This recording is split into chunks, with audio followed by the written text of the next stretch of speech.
Hey folks, welcome to a special edition of the X Spaces with Nick Kalu. Happy birthday, Nigeria.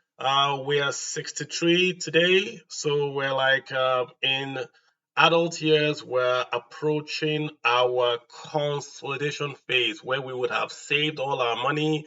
And right now, we're about to then, sort of like write our will and transfer our assets, to the coming generation. That's if we're doing financial planning, but this is a nation, right? So nations don't die. So we're a very, very young nation, just 63 years old. We've done a lot of good stuff we should be proud of.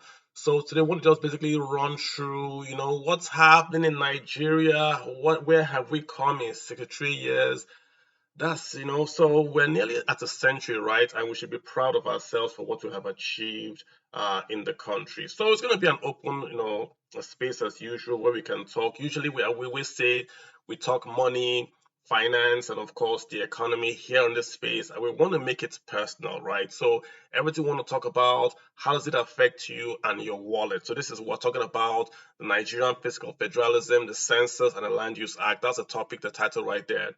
But before we start, let's just maybe review Nigeria, right? If Nigeria was a company and you had to review Nigeria, how would you look at the coordination? So let me just give you a talking point, right?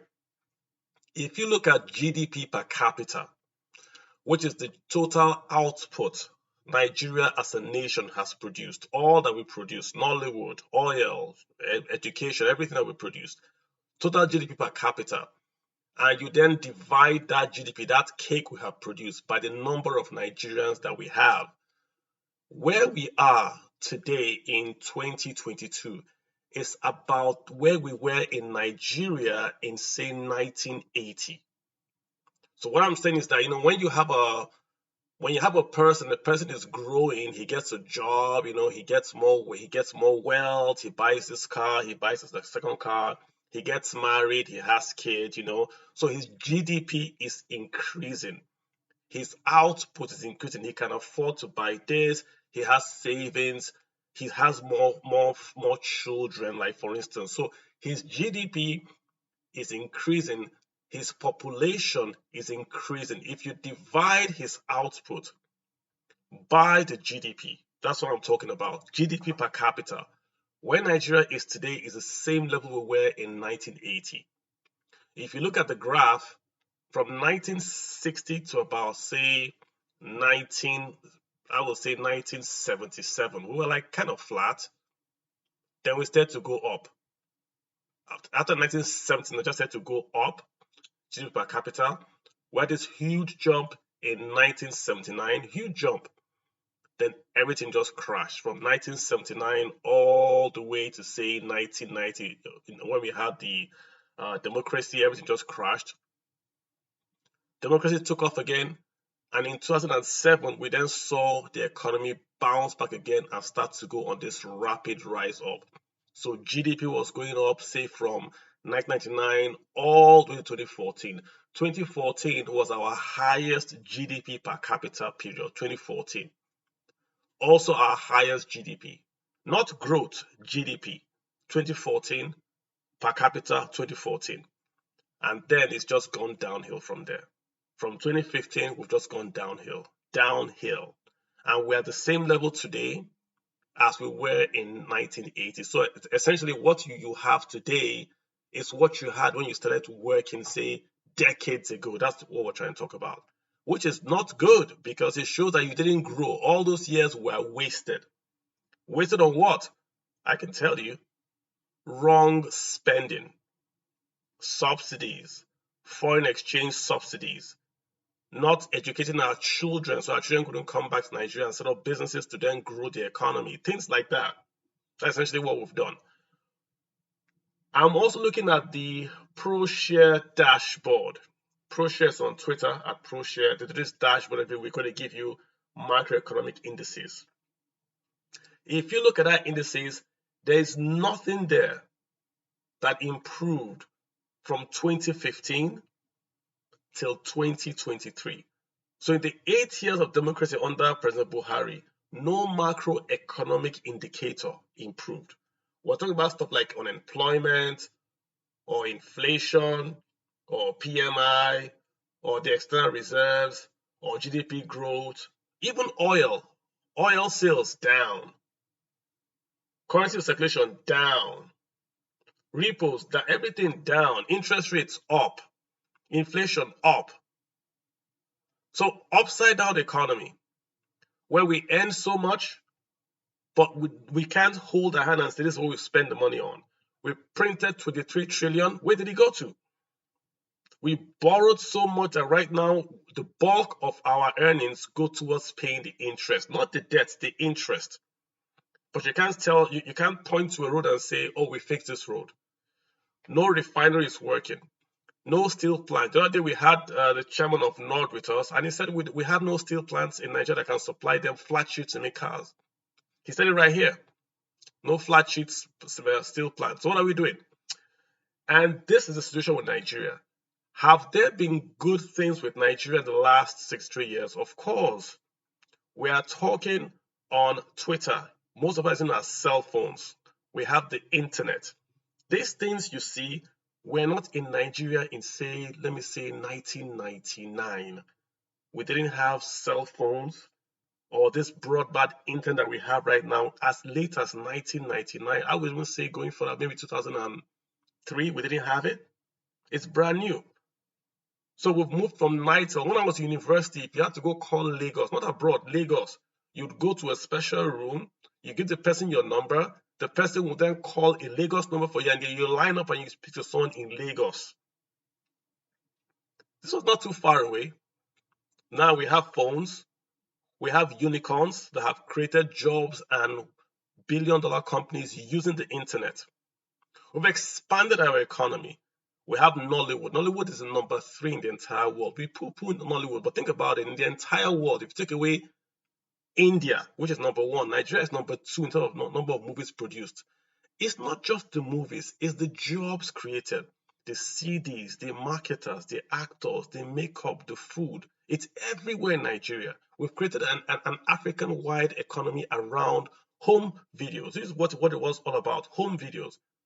Now we have an entire industry. It's from Nigeria. We've done that.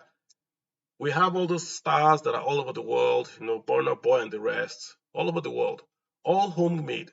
No government input. We created it here, right? Even in the economy that we talked about, that macroeconomics have not improved. Look at our banks. Our banks have gone from government-owned institutions to private sector giants, right? We have some of the largest banks in Africa right here in Nigeria, homemade, locally built organic banks, Zenith, GTB, homemade, not like a bank that came here and then we bought it over, homemade. Yeah, Dangote is building perhaps the largest refinery in all of, say, maybe single train or second single train in the whole world here in Nigeria. We've got large rice mills, large fertilizer mills. We'll have all that in Nigeria. We'll have roads. We have 2 train lines. One to Abuja to Kaduna, standard gauge. One of the first in Africa. It's there. We're doing Lagos to Ibadan. Standard gauge is there. Aluminum plants in Cross River is there, right? So we have a few quick wins here and there. The problem in Nigeria, we don't have a consistent transformative change or growth over the years. We have bursts of creativity and economic growth, then we go back. So President Obasanjo came, the economy expanded. Goodluck came, the economy expanded. But in between, you have pockets of zero growth. How can you, as a nation, not grow from 2015 till 2023? Think about it. Imagine if you just park your car for 8 years. Rolls, just park your car for 8 years and you come back and just start the car with it. What do you think is going to happen to that car? So in as much as I want to make it a political show, the president today, Bola Tinubu, is up against it. He is up against it. I'm pretty sure if he did not take over from Buhari, you would have heard a lot more, should we say, news about what they are seeing with their korokoro eyes in the economy. And we saw this stuff. If you follow the economy, you will see that the economy that was handed over to him, he had no economy. Nothing was given to that guy to run. It's not a political statement. I'm making a statement of fact. The past president could not generate revenues. He could not sell crude oil. He could not grow the economy. So he simply told the Central Bank of Nigeria to print naira for him. And he used the printed naira to fund his government for 8 years. He paid subsidy with the printed naira. He kept the dollar and the naira at a fixed rate. So he subsidized imports for 8 years. Then, when he was leaving office, he unleashed the whole government and said, hey, you run with it.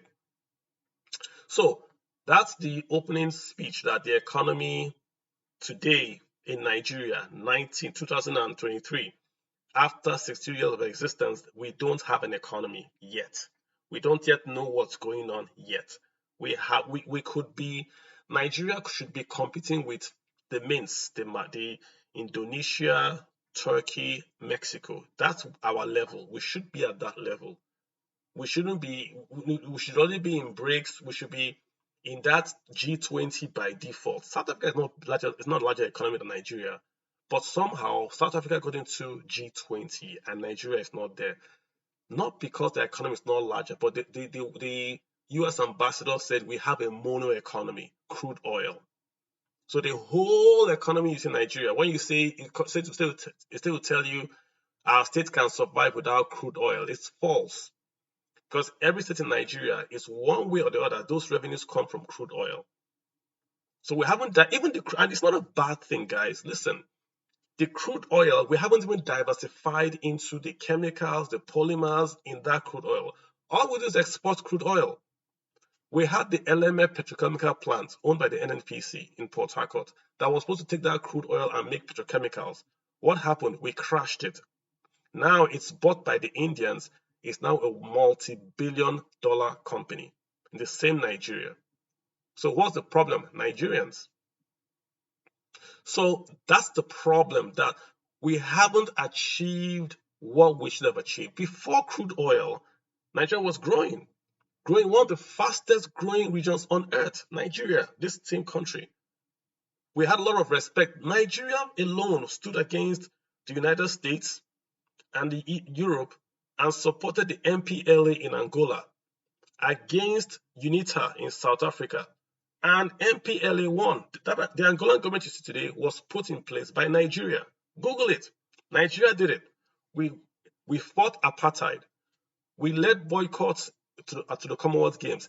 This was the stature of Nigeria. We had the Technical Aid Corps, where we sent doctors and engineers all over the world, to the Caribbean, to Africa, to educate and to build up African countries and Afro-Caribbean countries. That was Nigeria. It's a nation where you go, if you go to Kenya or there's a lot of, and I'm not being trying to be funny, you see lots of quote unquote other folks there in their universities or flying the planes. If you come to Nigeria, from the pilots to the judges to the policemen to the engineers, everyone was a Nigerian, educated, speaking Nigerian. So that was the quality of our manpower, and we've regressed back to where we are today. So we have to agree we've regressed. We have not achieved what we set out to achieve, and it's our own doing. We did it ourselves. So I said, let me talk about, we've done that opening remark. Let's talk about the president's speech today to the Nigerians, right? Very uninspiring speech. There's nothing wrong with the speech. There is nothing wrong with that speech. The problem with that speech is that with the weight of issues the president has to handle, I thought he would use this speech to perhaps tell us something new, give us hope, give us a plan and a direction. He didn't do that. He looked backwards. He didn't look forwards. He said the fuel subsidy and the forex had been removed. That is not true. He removed them at the very beginning, but he did not implement his palliatives properly. So the pressure came on them. Now we're back to paying subsidy, and the float is not a managed float. It's not a willing buyer, willing seller. There's still capital controls. So the subsidy on PMS is back, and the subsidy on the dollar is not yet a free dollar market because we still have the 46 or 44 items still there. So we haven't done that properly. And that's the problem for him, because he took too long to do the palliatives. Hence, he had to walk back his reforms, which were very good. I support the reforms 100%. He took too long. He's paying the price for him staying too long on that. Number two, he talked about increasing wages to the junior staff, about 25,000 for 6 months. That's good. It's better than doing nothing. And to the junior staff, this should have happened the day he said subsidy was gone. He should have announced the $25,000 thing when he did the fuel subsidy. He didn't do it. So it's coming a little bit too late. It might be too little, but it's definitely too late. The CNG, i.e. converting buses to use gas, very, very good, brilliant. Local gas, local jobs, lots of productivity tied in there. So that's very, very good. Let's expand that. Let's do CNG to keke. So even keke can use gas, and they will create jobs around people that are going to convert petrol to gas and all that. So very, very good on that. The key thing, like I said about his speech, is that he didn't leave us with, this is what I am going to do tomorrow, or this is what my administration is going to do tomorrow. He didn't leave us with that. What is the plan of this administration? Are we doing free economy? Are we doing export? Are we doing socialism? What are we doing? We don't yet seem to have an idea of the economic plan of the administration. When is that going to come? Is that going to come before a budget? Is that going to come after the budget? We need to know.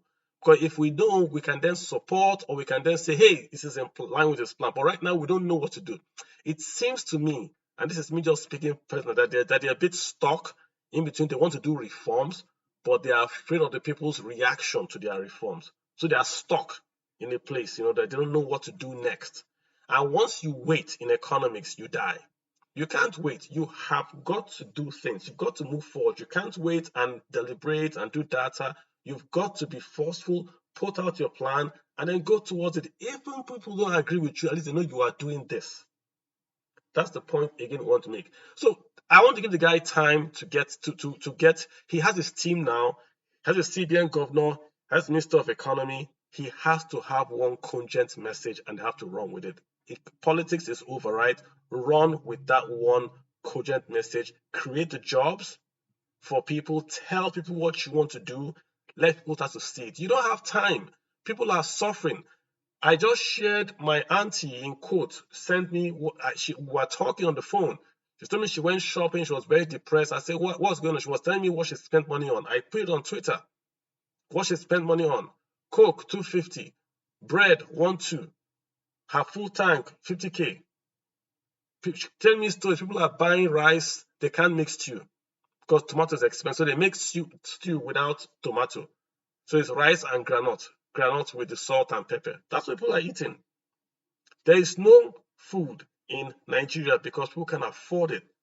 So whatever economic direction or policy you bring out, if you don't address food, that food is expensive in Nigeria, you're not going to go very far. In his speech, the president did not mention anything about the bandits that are in the part of Nigeria. That's why food is expensive, because the bandits have reduced food supply and they have caused inflation to go up.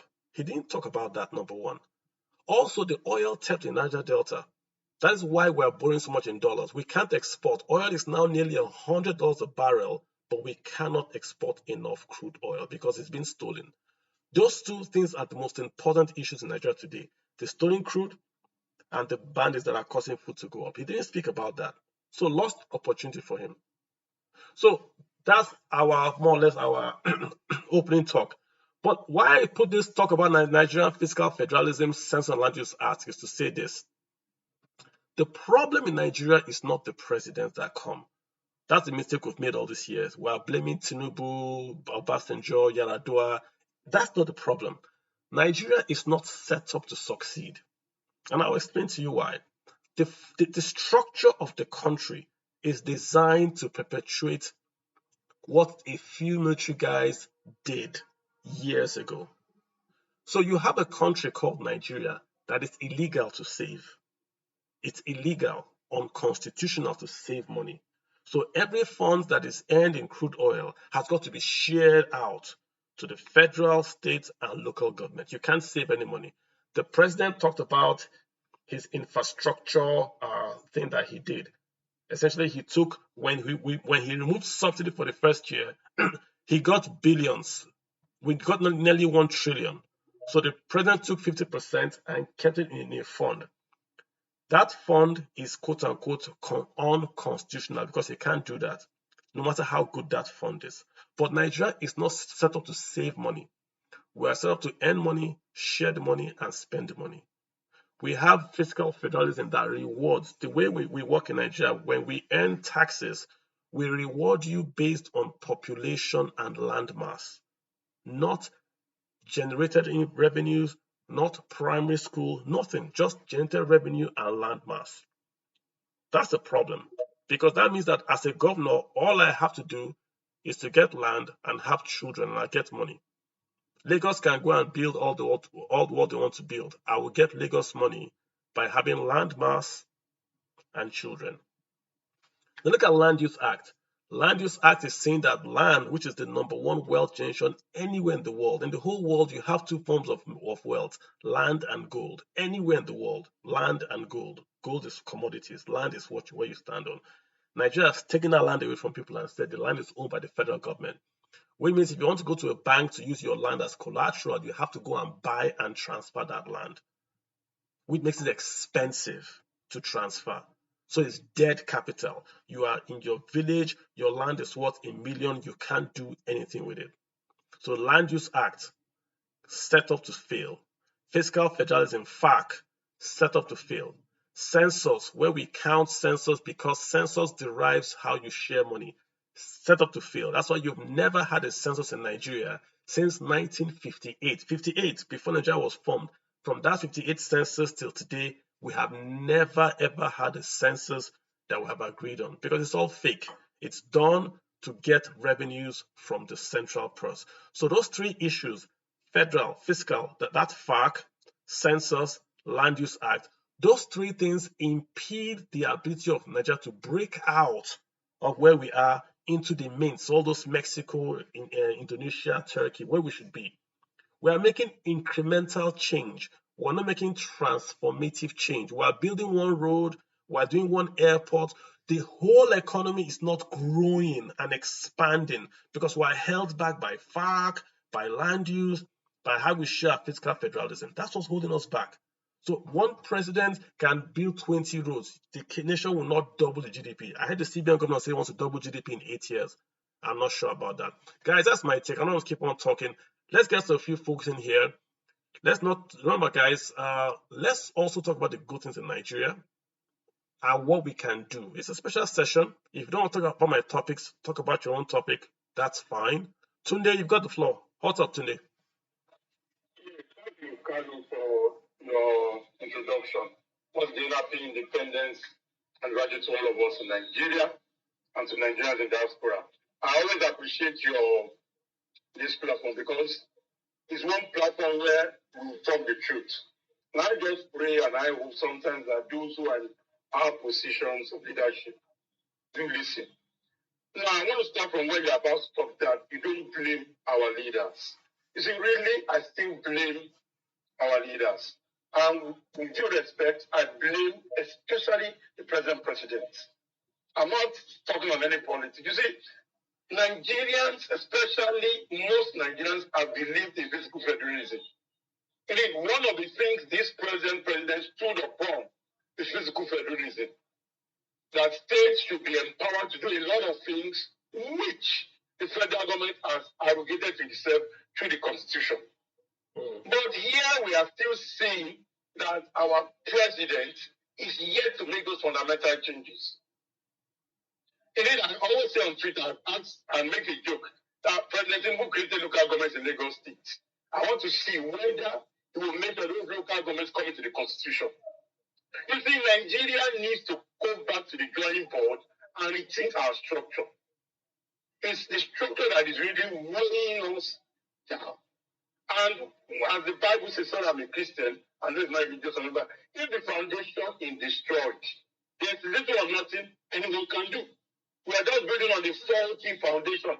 And as you rightly said, we'll be going incrementally, little by little.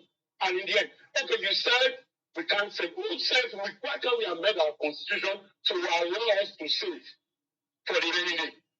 Why can't states allow the constitution to be amended to allow a percentage to be set aside for the future?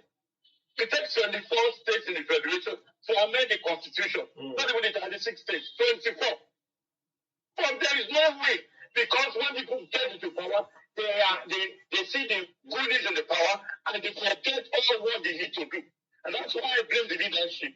Change starts either from, if you start from the bottom, you're talking of a revolution, what have you, or from the top. Why do we elected them? Because they will have a better insight into what's going on. Again, why do I blame the present president? You clearly, no matter that there was, he didn't have the adequate information he has now. And that's the challenge. He did not know what he knew now. I know if he knew what he knew now, he would have not rushed to take some of those decisions. He should have done it in a straight manner. You are now telling us today, you are saying 25,000 for the next 6 months to junior staff. Who is junior staff? Who is senior staff? It to me is little or nothing. I don't see what he's saying there. And as Rally said, they've screwed all theft. Nothing is being done to it. There's still banditry. Nothing is really being done to it. Food inflation is high. There is nothing in his speech that tells us how food will come down. Even most people are working, and I'm working, and I'm comfortable. At least I have a good salary. Many people are still crying because the challenge now is that there is pressure on those who are working. You get calls from home, from brothers, from sisters, and you can't ignore those calls. Even retirees are being pressured because there's a problem. Yeah, so they just skyrocket. Got you. So let me just quickly on this. Sorry, please. I believe as a nation, let's face the honest truth. We've made mistakes in the past. But how do we go forward? The president, like you said, needs to communicate to us that we need to go forward. Our land is like people are saying that maybe in the next 15 months or so. You see, you get people impression that you come in as an elder rather than you take the magic wand. And that's the problem he's having. Let's take the truth. I think the problem is sincerity of purpose by those in leadership positions. The bit of accountability. As you rightly said, our leadership does not seem accountable to the populace. It's as if whatever they want to do, they can do. I know another person will be talking rule of law. The LCC chairman has been, rule of law. It's like whenever you get into power in Nigeria, you just believe you are an alpha and omega, you become a god. And that's why sooner or later they will make mistakes that our former president did. Look, for 8 years, Nigeria actually went back. And it's the same party that's in power. And they're not spoken to. And would it be held accountable? Would it be called to question? What of our former Minister of Finance? Nobody's being called to question. So that's why really I blame our leadership as being when the government get into power. All right, Tunde. Look in every mistake. Tunde, what others want to speak? Tunde, others want to speak. I gotta circle the room, Tunde. I get you. I get your sentiments. I get you completely. Others just want to have a side. I mean, Tunde, you're right. Once you are responsible, once you have authority, you have the responsibility. You are completely correct. So he has the responsibility today because he has the authority. And I just, like I said at the very beginning, you need to move with speed. You need to move with clarity of purpose. You have to tell Nigerians what you want to do. If you are reacting, you are losing the race. If you are reacting, you are losing. You have to tell us what you are doing up close and personal. Chisom, is that Chinoyelum? Chinoyelum, go ahead, please. Did I get that right? Chinoyelum, please go ahead. All right, Lucky, I've got Lucky Luciano. Please go ahead, sir. Go ahead, sir. Hey, Lucky, I can hear you. Go ahead. Yeah, you're good. Go ahead, sir. I said, if you come in, if you rent a house, yeah, you have to first take care of the house before trying to get girls to come out. Yeah. So I'm taking care of the house. You get the furniture, you get the posters, and you get TV, and all these things. Then you can start another stuff. And that was the problem I had with him traveling around and everything. Because I was like, nobody's going to come. Because there are we are in a competition, you understand? Everything, as this is the country, it's still a corporation. So everybody, there are other companies that are investing that will still give them the same results, less risk. So I said, you should stay in, prepare your country, then get people to come in. And by that time, you even be on the better side of the negotiation table. And secondly, I said another one. I told people around me, you cannot take the cutlass to fix a car. And what do I mean by this? You have issues with the country, and you need to get people that are very good, like people that can work into the country. So what do? First of all, I feel you should get assets in place of liabilities, in the sense that in ministries like blue marine, this blue economy they talked about, in ministries like road and I think sensitive ministries, why don't you get people with required skills in these places? Like, get people that can work. I was talking about, if you get people with specific knowledge in areas, maybe somebody that has worked for Julius Berger, worked for so many companies, and you tell them, okay, get into ministry for road. How can we build our roads? The person can even come in and start talking about soil texture. But when you get these guys, this kind of ex-governors, they need to bridge their gap of competence or their gap of knowledge. That's why they employ so many aides. So it's still like when you travel to a country for schooling, you need 1 year to learn the language. And when you even learn the language, you learn the surface. You don't really learn the deep sides of the language. So why do we still have to keep liabilities in place of assets? Yeah, so I mean, liabilities in place of assets. Look, if I hear what you're saying, look, number one, he shouldn't have really tried. He should have fixed the economy first before he went out to look for investment. Number one, and number two, you bring a good point about the ministers appointing. I think there's an overpreponderance of political appointments, where he's appointing there are like 45 ministers, a lot of ex-governors, and those guys are not going to work for anything. They're already rich. They don't have any. They're just hanging out waiting for the next appointment. So they're not going to really roll their sleeves up and really get to the nitty-gritty of it. Blue economy, we there's a lot of quotes. What is blue economy? And they'll tell you blue economy has 50 billion markets. Okay, and so what? The economy, the minister or the ministry's job is to translate vision to reality. Whatever you call it, you want to create jobs from that economic activity. So if you don't have a job creator, then you're an administrator. Then you should have appointed a minister of foreign affairs where he can just drive policy. But those jobs, those posts that can create jobs, I don't think you should have played with them, like you're saying. You shouldn't have put political guys there. Minister of Defense, okay, you are doing defense, but any job creating activity, you should have maybe put people that really know their onions there. If you're not an ocean economist or whatever, or ocean entrepreneur, what are you doing in charge of blue ocean? I hear you. Exactly. I hear you, bro. Nice one. Let me see if Chi Nyalum's audio is good now. Chi no Yelum, you've got your audio back? Going once, going one, twice. Hey, Sonny, you've got the floor. Go ahead. Yeah. Greetings, everyone. Thanks, Carlo, for giving me this opportunity. Thank you for the introduction. I agree with you. At the same time, I disagree with you. I agree with you for the fact that Nigeria is not designed to succeed. Nigeria was designed as a military mentality, just to make few people to be rich for the economic, not for general. The reason why I disagree with you is the fact that you said it's not about the president, we should not talk about the president.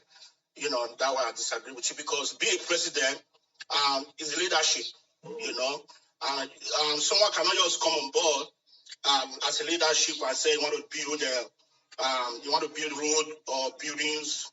As a leader, you need to look holistically and look everything and say, what is wrong here? What is wrong here? Is there anything we can do? That's why you have an advisor and all of that. So Nigeria is just built for consuming, and the only person that can fix that is just the leadership. And who is the leadership? The president. It's the president who can fix it. Like, you can't erupt from A, to give B. So we just need to let people get on board and let everybody come on and work hard to make sure they contribute in the society.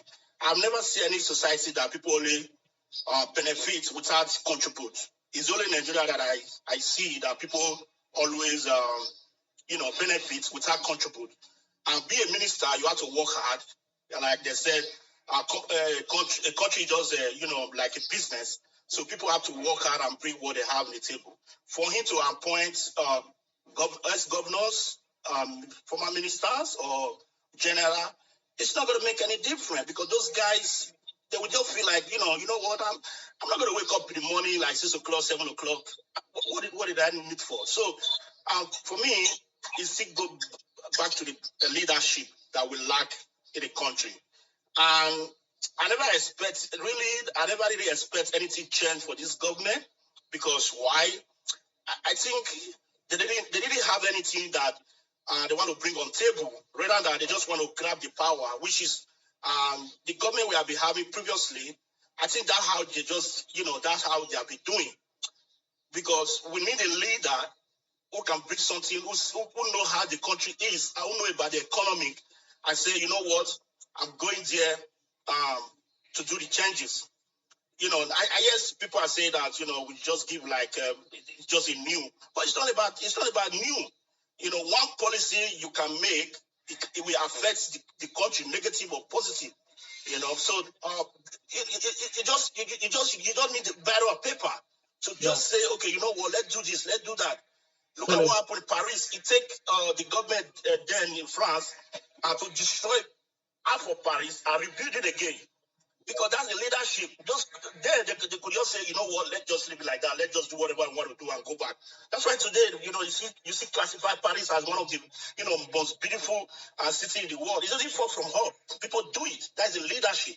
So that one would be expect people to come on board, have something on their what they are going to bring on the table. Not just come on board and try to share position one or two person because of one or two person. Like I'm telling you, as you and I we are discussing here, a lot in Nigeria, the civil servant is so huge for the father. Majority of them don't even do nothing. If you go any secretary for workers or anywhere, you see how many civil servants are there. They don't do nothing. That's the reason why we have.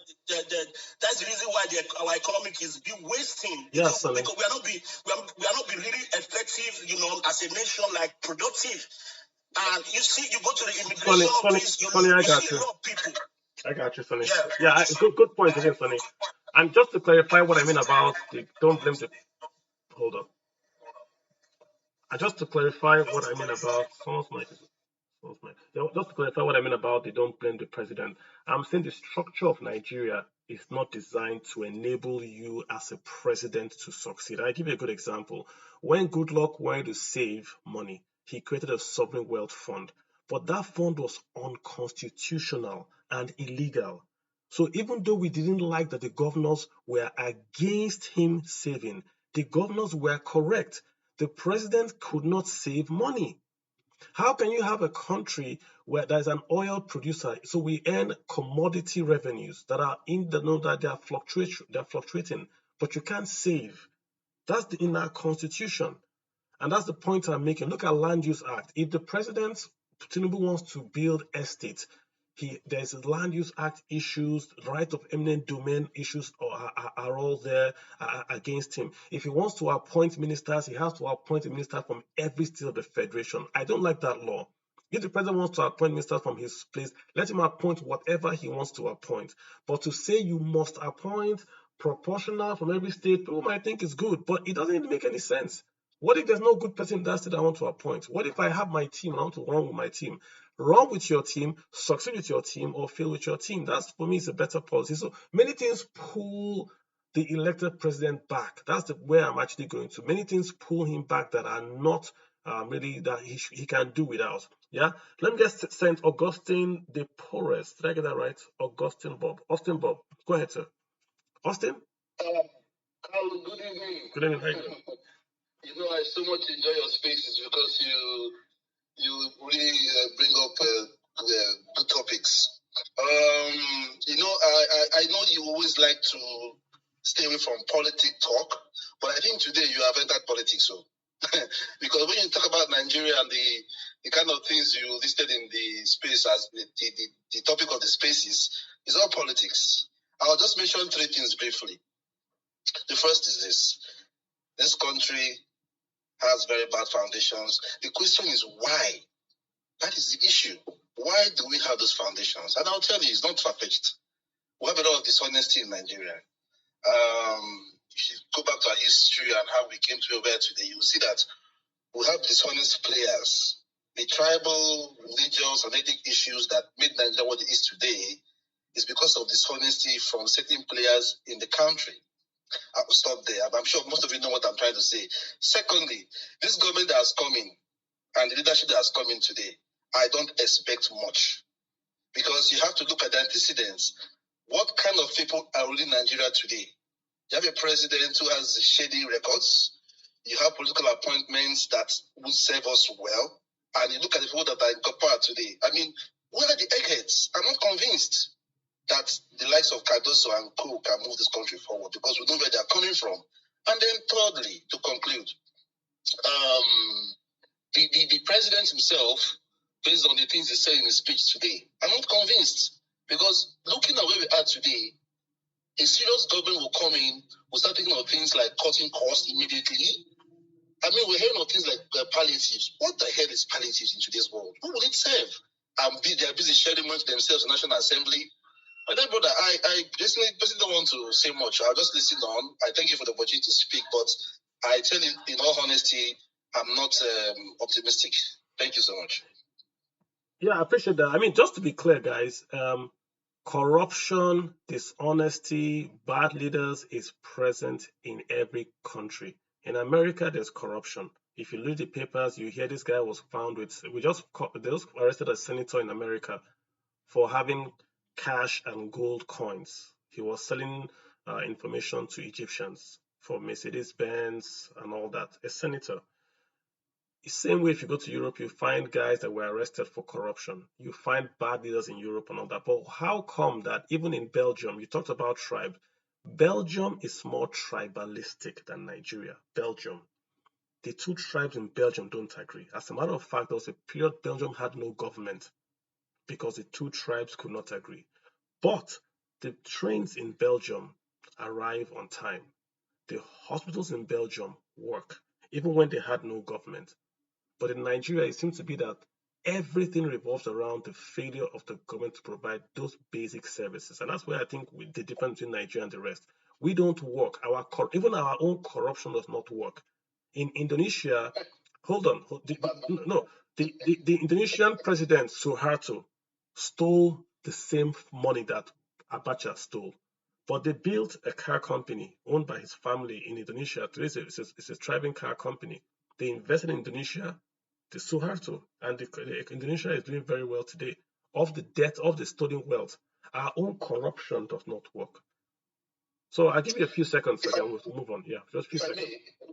Yeah, go ahead. Yeah. The truth is that when you have leadership that wants to serve, then even if it's corrupt, you will see seeds, you will see fruit, you will see the trees of development. Okay. They don't want to serve, they want to steal. They just want to steal. It is well. I get you. Okay. Good point. Let's get a lady in here. I don't know if she's a lady though. Let's get Chinaza. Is that Chinaza? Chinaza Ada Igbo? Chinaza? Yes. Yeah, how you doing? Go ahead. Can you hear me? I can hear you. Go ahead.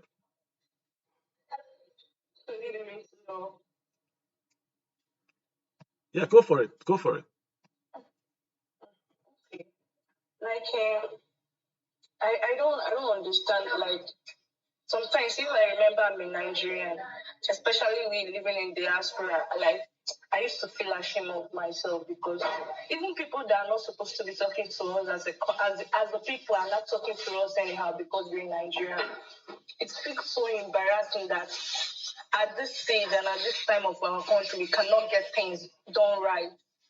A colleague of mine insulted me yesterday in the office that, go and get that, or there are you people that do not have anything useful in your country. What can you boost off? Somebody from Kenya. What's wrong with Kenyans? What happened? No, somebody from Kenya talked down on Nigeria yesterday, and I could not even say anything because I'm even ashamed that what will I do defend? Like, how should we defend defend Nigeria in some kind of extent. Like, you cannot even defend this country. You can, I mean. So many people but there are so many people out there who celebrate corruption, celebrate failures in Nigeria, who think it's right. And the worst part of it, it hurts me that these people are not even living in Nigeria. They're also living in diaspora, in countries that work. Let me ask you a question. You don't have to ask me this. Don't give me the specific number, but how old are you? Are you below 30, below 40, below what age? I'm 28. So when did you school in Nigeria, university in Nigeria? Yes. I'm definitely going to do that. Because it's my country. I don't have any country apart from Nigeria. So you have this, you have a few, you believe Nigeria is going to be better, right? Yeah, I believe if we all have to come together as one and make this country work. What do you think should happen? If you could see the president and you could tell him one thing or two things to do, what would you tell him to? What do you think? One or two things. If I should see the president and tell him one thing. Yeah, one or two things to make the country better for you. What do you think you would tell him? First of all, this country has to start working, and for us to start bringing investments back home, and Nigerians in diaspora to start investing. One thing, first of all, three things he has to do is one, electricity. That electricity already has covered 30% of our problem. Then insecurity. Then leave the rest for Nigerians so we can fix it up. Good. I like that. So power supply, insecurity, and then get out of the way, and Nigerian economy. Yes, and good infrastructure, like a very good, nice road that people can work on. Leave the hospitality and the rest of investment. I know Nigerians, we can do it. I got you. That's a good point. Good point, Shana. Thanks for calling. Don't lose hope that if they are abusing you, it's because they envy you. So nobody abuses who they don't envy. So when the Kenyans, in quotes, talk, that's because they want to be like you, right? Thanks, Shinaza. All right, Electric, you are trying to interrupt. What's on your mind? So sorry. I guess it's what is the issue you raise with respect to Goodluck Jonathan? Yes. When Goodluck Jonathan was president, that he couldn't,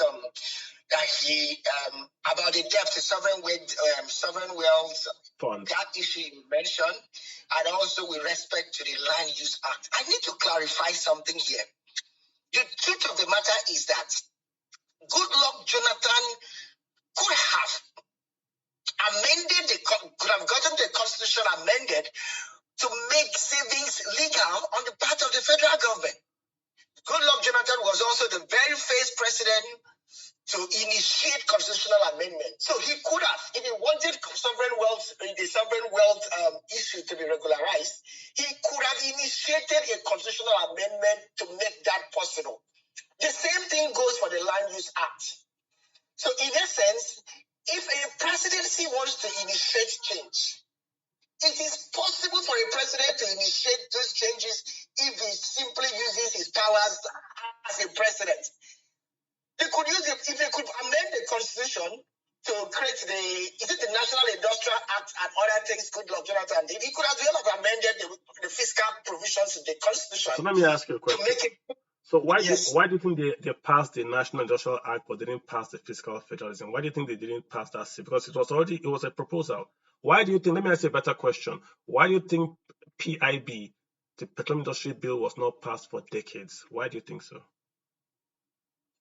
Honestly, with respect to the very first question, why they couldn't pass the fiscal, I honestly don't know. For the PIB, I think what happened was that majority of the senators were apprehensive that Jonathan, being a southerner, is leading the PIB cause and all of those things. And they were thinking that maybe Jonathan and the Niger Delta people want to get all the oil wells for themselves. So Precisely. I guess that's why. You've answered correctly. So it goes back to the point about savings. The reason why they couldn't pass a bill on savings, i.e. sovereign wealth fund, was because people are apprehensive. They're going to take money that should be distributed, and you're going to saving means it won't be spent. The point I'm making is that it's difficult to pass that change. That's why they put in the Constitution. Those things should not be in the Constitution. Land Use Act should not be in the Constitution of the country. It's a policy, so it could be changed by Congress, but they put in the Constitution to make it harder because you need 2/3 of the states to first of all pass it before it can ever pass. Why would I, if I live in a state that I earn FAC, why would I support sovereign wealth fund? I would never.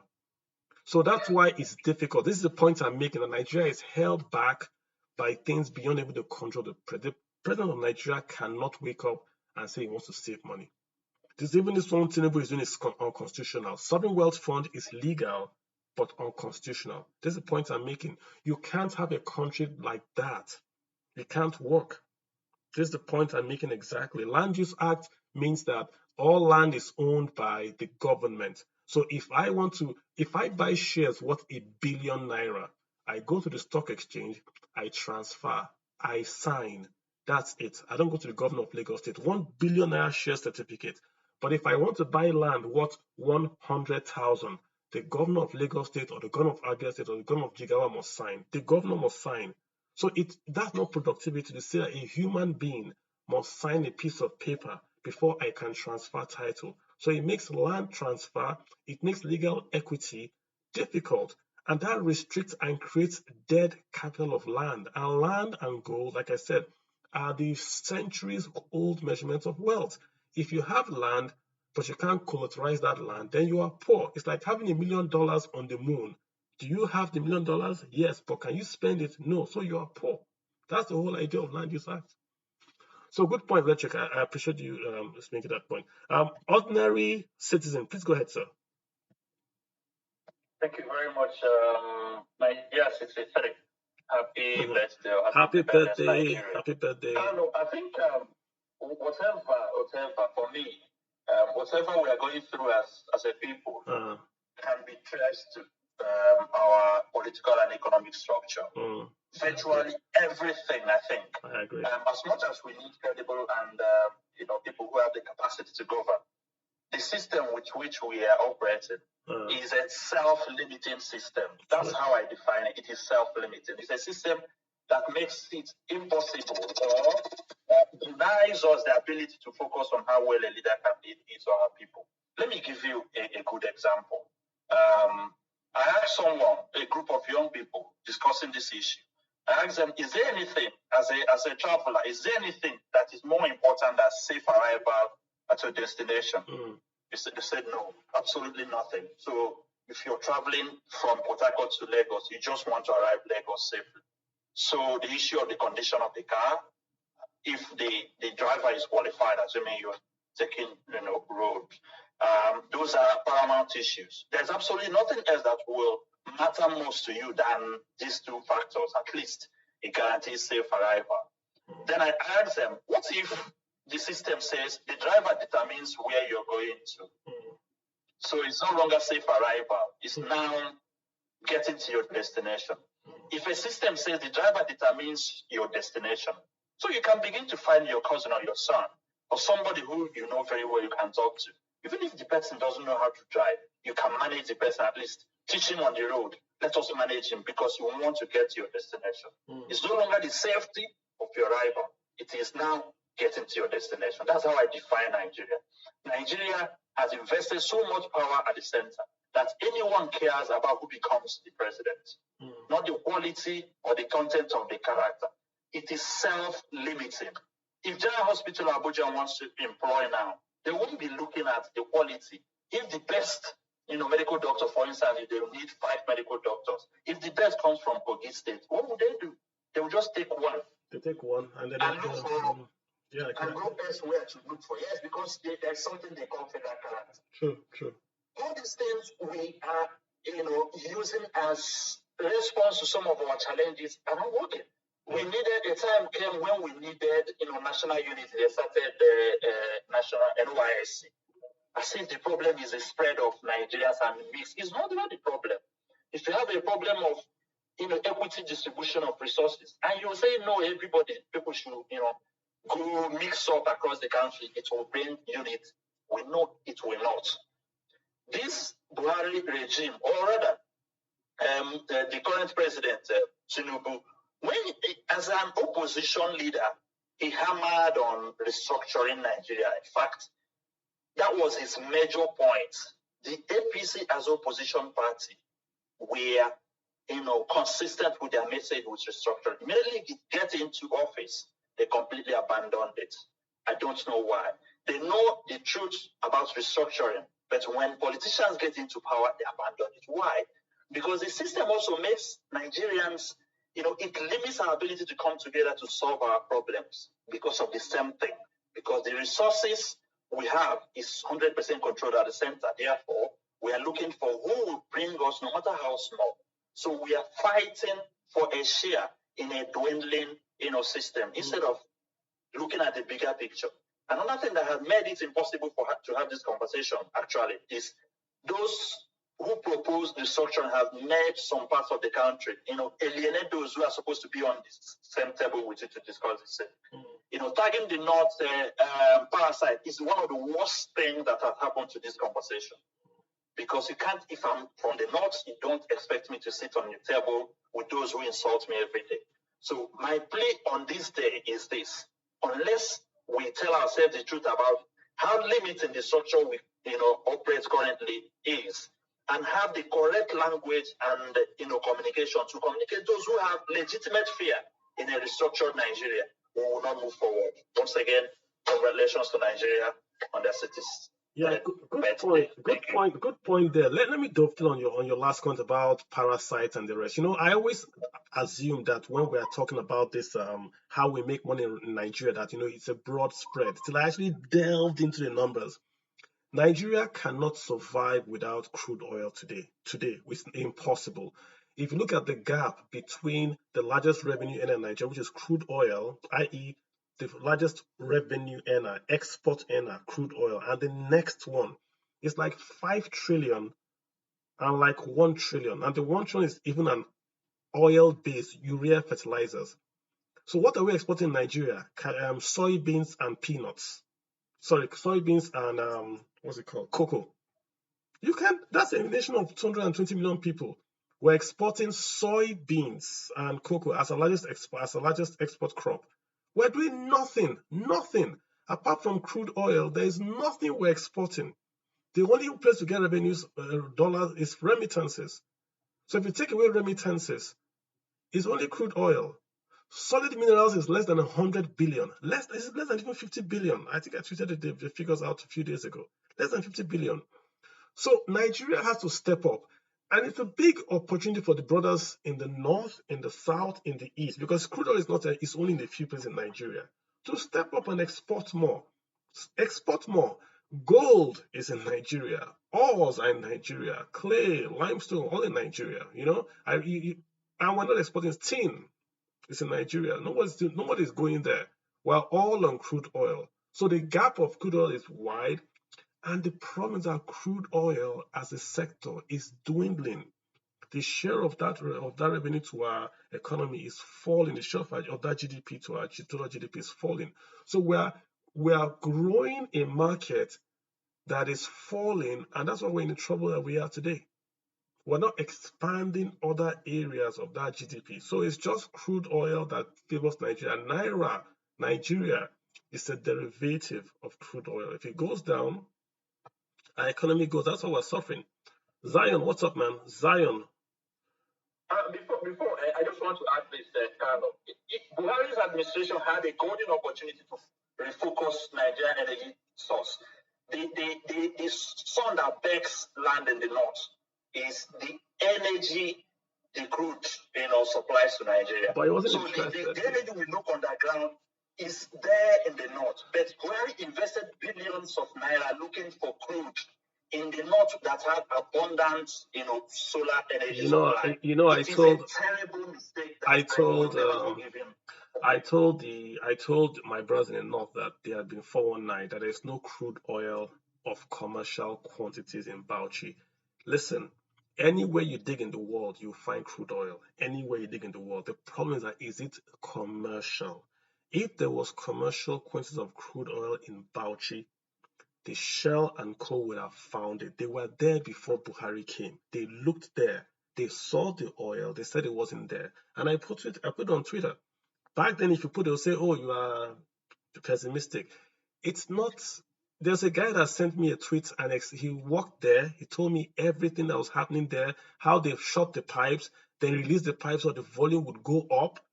Then there'll be oil flowing the day they came to commission because they've shut down the pressure and reduced the pressure. The oil starts to flow. Today, have you heard anything about oil again in that part? No, because everyone knows it was all a scam.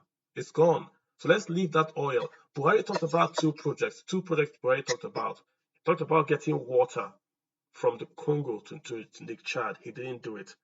The AKK gas project to take gas from the Delta to the north. He didn't do it. Those are the two projects he would have done that would have transformed northern Nigeria. If he had done those two, taking water from Congo to the Lake Chad, he would have transformed the northeast. If he had taken gas from the Delta to Kano, Kaduna, he would have transformed the north central. The northern economy today would have been booming. I mean booming.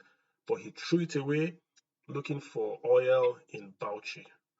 Zion, you got the floor. All right, thank you so much. It's a very complex topic. Well, first of all, happy Independence Day to Nigeria. To you, sir. Some people have affirmed that one of the best ways to love Nigeria is from abroad. I might not be of that school of thought, but the truth of the matter is that it's sincerely where I would look at, because if we look at, for instance, fiscal federalism, the census, the land use act we're discussing today, just general, talks about Nigeria. I'm someone that is big on the fact that Nigeria really has no data, so one of the things I want to look at, maybe a proactive government or some cues we can all just look at. I would not want to be too pessimistic, as it were, even if Nigeria presents you with almost no choice than pessimism as a country, because you grow up in a country and you have to look for another passport before you can globally be free to travel. Your passport in itself, doesn't open so much doors for you to global mobility. And even the back of your passport, what they write there, they say if you find it, return it to the government. Other people's own, they write other different things to say, let me not go into that. But number one, data. We have to begin to prioritize as a country. When I say this to everybody in diaspora, because one day we might all be called upon. You might be in Canada, you might be in the UK, you might, wherever you are in diaspora. I'm just talking to the diasporans now first. We might all be called upon one day to serve the fatherland, to say, come back, come and take an appointment, or something from diaspora might bring you home, because there's always that connect. We must begin to prioritize data, because most of the decisions that are taken today, most of the policies that are implemented today or, formulated today are not data driven, It just, form policies and all that. Let me start I like what somebody said about the fact that the will to do of a government, we can't divorce it from progress of a nation. The will to do, and yes, it's only in a country that we have looked at it that government cannot do so much that we now begin to say what? We now begin to say government is the people. Yes, it's the people, but if anybody has to say I'm the husband of the house, it means there's no husband in the house. So the first thing I want to say is that before we begin to, every time you go to Nigeria, you're in Nigeria, he is the government, is it not us? No, the will power of the government in place. Let me give an instance. I run 2 schools, and I started from data driven. I'm just going to do 4 points, and I'm not going to be very long. I said data driven decisions, data driven policies. We must look at that, and whenever any of us is called in from the diaspora, or we even have a chance to contribute to Nigeria, we must always, start teaching this to the young ones, because the young ones need to know about data driven data in terms of formulating policies and even making their decisions. The second thing I would say is the willpower of government. I run 2 schools in Delta State, Nigeria. I run 2 free schools for children that are orphaned and underprivileged. I was a former houseboy before. I was a houseboy for 4 years. So the person that took me in as his houseboy sent me to school and refused to pay my mother. He said, I'm not paying a dime. I don't know this man from anywhere. I don't know you from it, but I'm taking this young man. I saw him in Benin. I'm taking him into my house. He will be my houseboy in Delta, and then he will not go home for 4 years, but I will send him to PTI. So in exchange for being a houseboy, sir, I was educated. And the man said something. He's dead now. He died in 2021. The COVID killed him. But he said something to me that I will never forget till I die. He said, education opens the mind to possibilities. So, and that's why I run 2 schools today that are free of charge in Delta State, because he said, whenever God shines the light on you, Zion, don't forget that you were a houseboy before. So as God began to give me a voice, I said, the best thing I can do for the younger ones is to open schools. But let me show you where willpower came in of government. Now, the school I opened, 2 free schools, the state did not have that kind of licensing, because every school in that state is paid in Delta State. But the former governor, Senator Ato Okowa, regardless of, I don't know, if people have their bad and their good, but when I got the chance to present that school to him and meet him, I asked for him to give me a license to run that school. And then I went to the ministry. The ministry, there is no license like that. There's no license for people that run free school. It must be paid licenses. And he enacted it for the first time. And he wrote it that I should have a license. So the willpower of government is why we have a license today. The willpower of government is why we are exempted from tax. The willpower of government, even if you are saying, because the state does not operate that kind of charity for it in the education sector. So government had to come in to say, we stand by this young man, give him a license for free, and then they supported what we were doing. But it wasn't just, because even the Ministry of Education kicked against it, saying, I must go and buy a land. I must be giving me so much criteria to get a license. What kind of charity? The governor came in and said, no. Willpower. So that's number 2. Willpower must come in. If we must change the country, we must stop this whole thing of, we are the government. No, the people that we are appointed to be government, the people that they put there, that governor, that is a president, they must first of all show that willpower, that, you know what, I'm willing to put policies in place to support. Okay, look at it now. So he supported 1 school and gave me a license. Now we have 2 schools. Not from the government money, from public funds. From people supporting from diaspora, from people supporting from everywhere. So lastly, as I round up, I want to also say that I believe in Nigeria.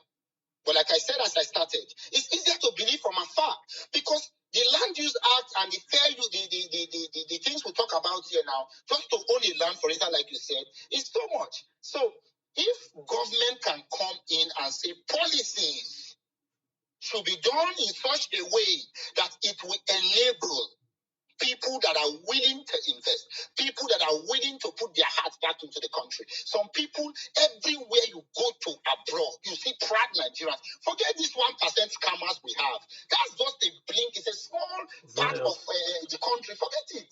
We are proud people. We are people that wherever we go, we shine the torchlight. We are people that set the pace. So I speak passionately because I believe in Nigeria, and I want us to begin to look at it in that sense. Because one of us tomorrow might be in government. We must not go back and do the same things that we've seen these people do. So the land use act should be done well. Policy should be, and then data should be taken into consideration, and then the will of government must come in. Happy Independence, Nigeria. Sorry if sometimes it seems as if my passion sometimes wants to take the whole part of me. That is fair, Zion. Thank you so much for your story. I think it's very, very inspirational that you came from where you came from to achieve so much. Not just have you achieved, but you're also giving back. I think that's a wonderful story for us to just share, to cleanse the space a bit, that this can happen. And I do commend you, sir. I do commend you. Please, what you have done for people, it was because someone did it for you. Please keep doing that. And if there's any way you think we can help, let us know. But you're a very commendable story, sir, and I appreciate you, sir. Thank you so much.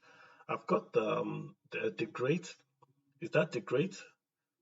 At Film Connect. You've got the floor, sir. Yes. After Independence and Nigeria. How you doing, sir? I just want to touch on 2 things: the Land Use Act, and also want to address the young lady that talked about our Kenya colleague abroad. Yeah. Talking down Nigeria. So let's start with the land use. I believe in 1978, there was a land use act that was passed, and these are what this was going to do for Nigeria, to make land easily accessible to all Nigerians.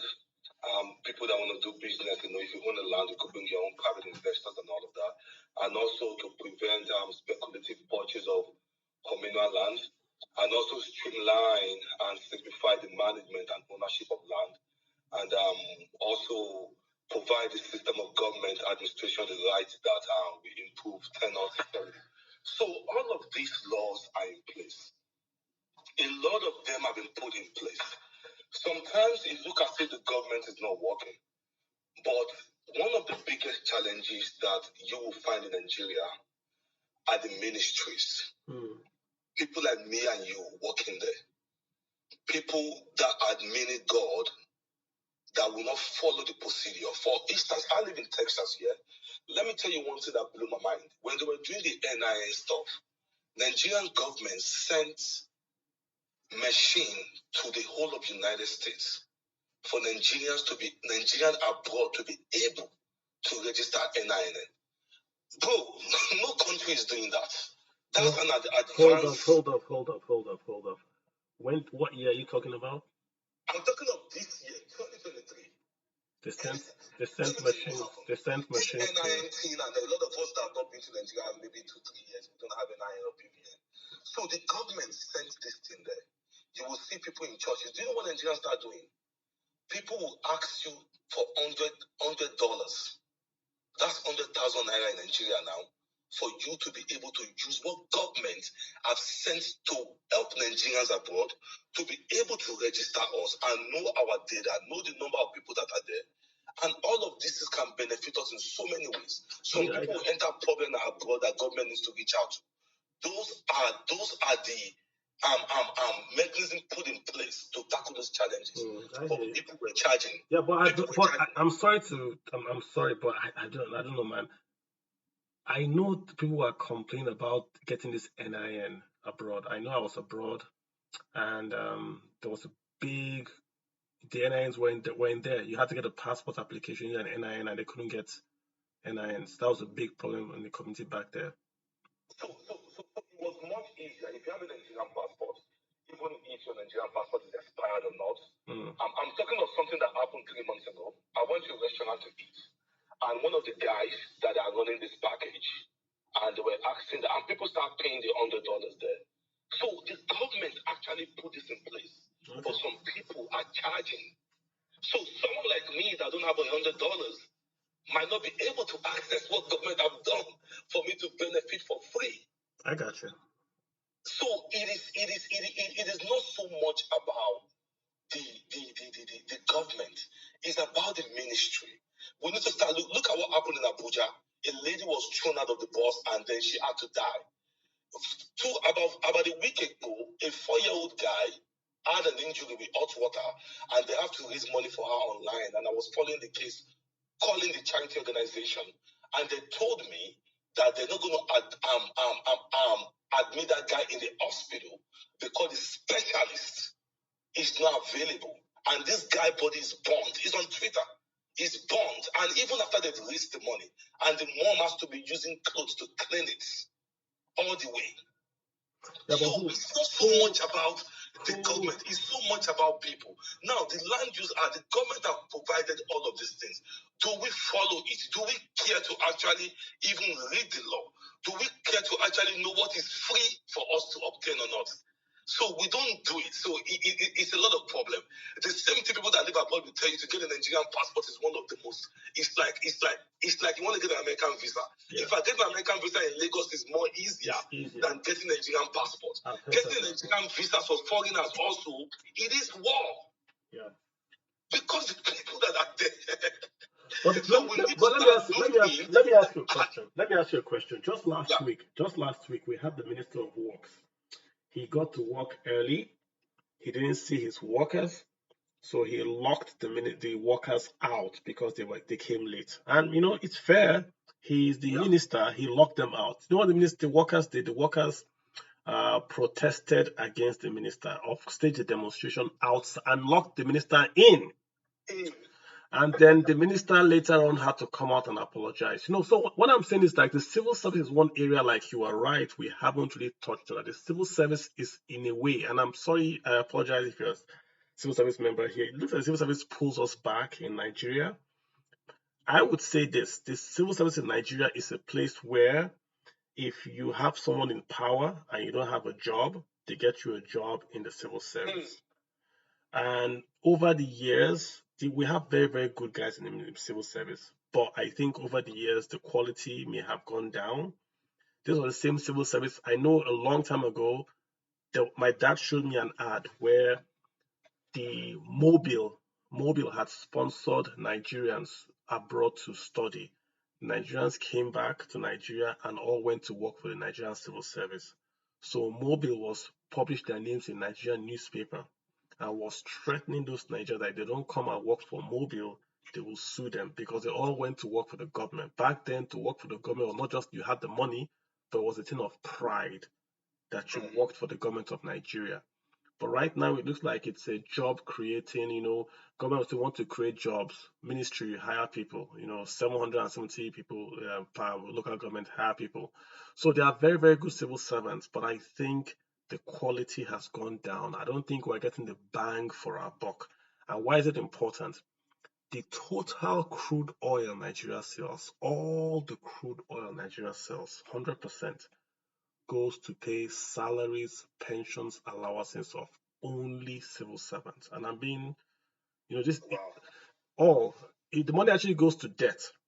But I'm saying if you take the total pensions, salaries, allowances of only civil servants, the total crude oil Nigeria sells goes there. So how do we build roads? We borrow. So we need to start looking at civil service. We need to. My mom was a civil servant also. Yeah, they all built houses on their 50,000 naira salary because there was a lot of program that encouraged them that government actually put in place back then. As a civil servant, that you can send your kid abroad, you can build houses, you have access to medicals. There was no inflation. I grew up in Nigeria. I benefited from public education. It was free. Nigeria started deteriorating, I think, by the time we have democracy. Just to wrap up, I just want to speak to the young lady that talked about Kenya people. Let me tell you one thing. You are too important as a Nigerian to the world. I live abroad. I work. I have businesses in Lagos and also over here. One of the things I've seen is this. You will never see a Nigerian abroad. You will never see a Nigerian abroad that knows what he or she is doing at the back seat.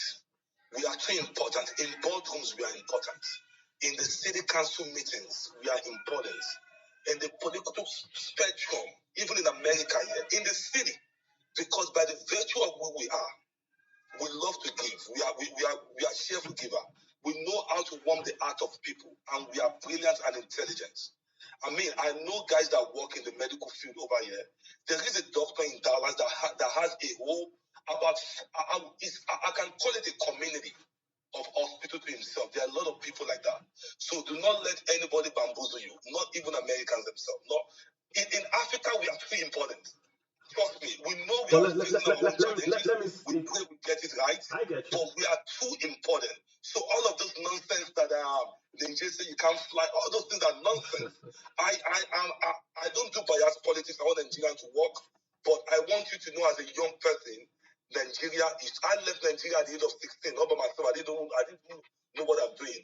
We are too important in the whole world. To the glory of God, I speak in a board meeting, the Indians, they have to listen because that will make sense. And that has caused across board to every Nigerian, even the ones that are organizers, even the ones that clean yansh. Let me use that word. Even the ones that work in home care, they are exceptional in whatever we do. So when you see other African countries abroad, it's because you are a threat to them. I just want to encourage you. Do not let anybody pull you down. Let me finish. Hold on. By the time you start engaging them, you will know that you are far ahead of these guys. I came out with a third class in Unilag. I came to the University of Michigan. I came as one of the best students. Yeah. Just for you to know, we are too important. Okay, I get you. But let me talk as a Kenyan, right? Don't you think the anger the Kenyans have is that they look at this country that is the giant of Africa, that when they were under, when Kenya didn't have money, Nigeria was there for them. Nigeria was paying their bills. Nigeria was sending doctors and engineers to them. And they looked up to Nigeria to lead the African Renaissance, to sort of break out, that Nigeria would lead the way and Kenya would follow, that they could say, oh, Nigeria is doing this. Why can't Kenya do this? So they're not really attacking Nigerians. They're attacking us the way a mother attacks her child that is not doing well in school. The child is telling the child, listen, you have everything. Your father's giving you money. Your uncles love you. You're in a good school. Why are you not reading your books? Maybe that's what they are doing to Nigeria. Because if you look back at Nigeria, why isn't Nigeria successful? There is absolutely nothing that Nigeria needs to succeed that is not in Nigeria. Ports, oceans, inland waters with clean drinking water, population, English speaking, good climate, good time zone, crude oil, diamonds, arable land, fertilizer, livestock. We have neighbors around us that we're not fighting wars with. We have no natural or the tragedies, no volcano, nothing. So if God was going to create a country and bless that country with everything, that was Nigeria, right? Just like the way the US is blessed. They have everything. We have everything. We have deserts to mangrove. But somehow, we don't get it right. So maybe the anger they have is that, listen, you guys are not really living up to your full potential. Hence, we're going to drag it to you do something. And maybe that's what they're looking for. Let me get this guy in here. Speaker, I've got X Rotimi. X Rotimi, you've got the floor, sir. Please go ahead. X. How are you doing, sir? Good evening. Can you hear me? I can hear you. Go for it, sir.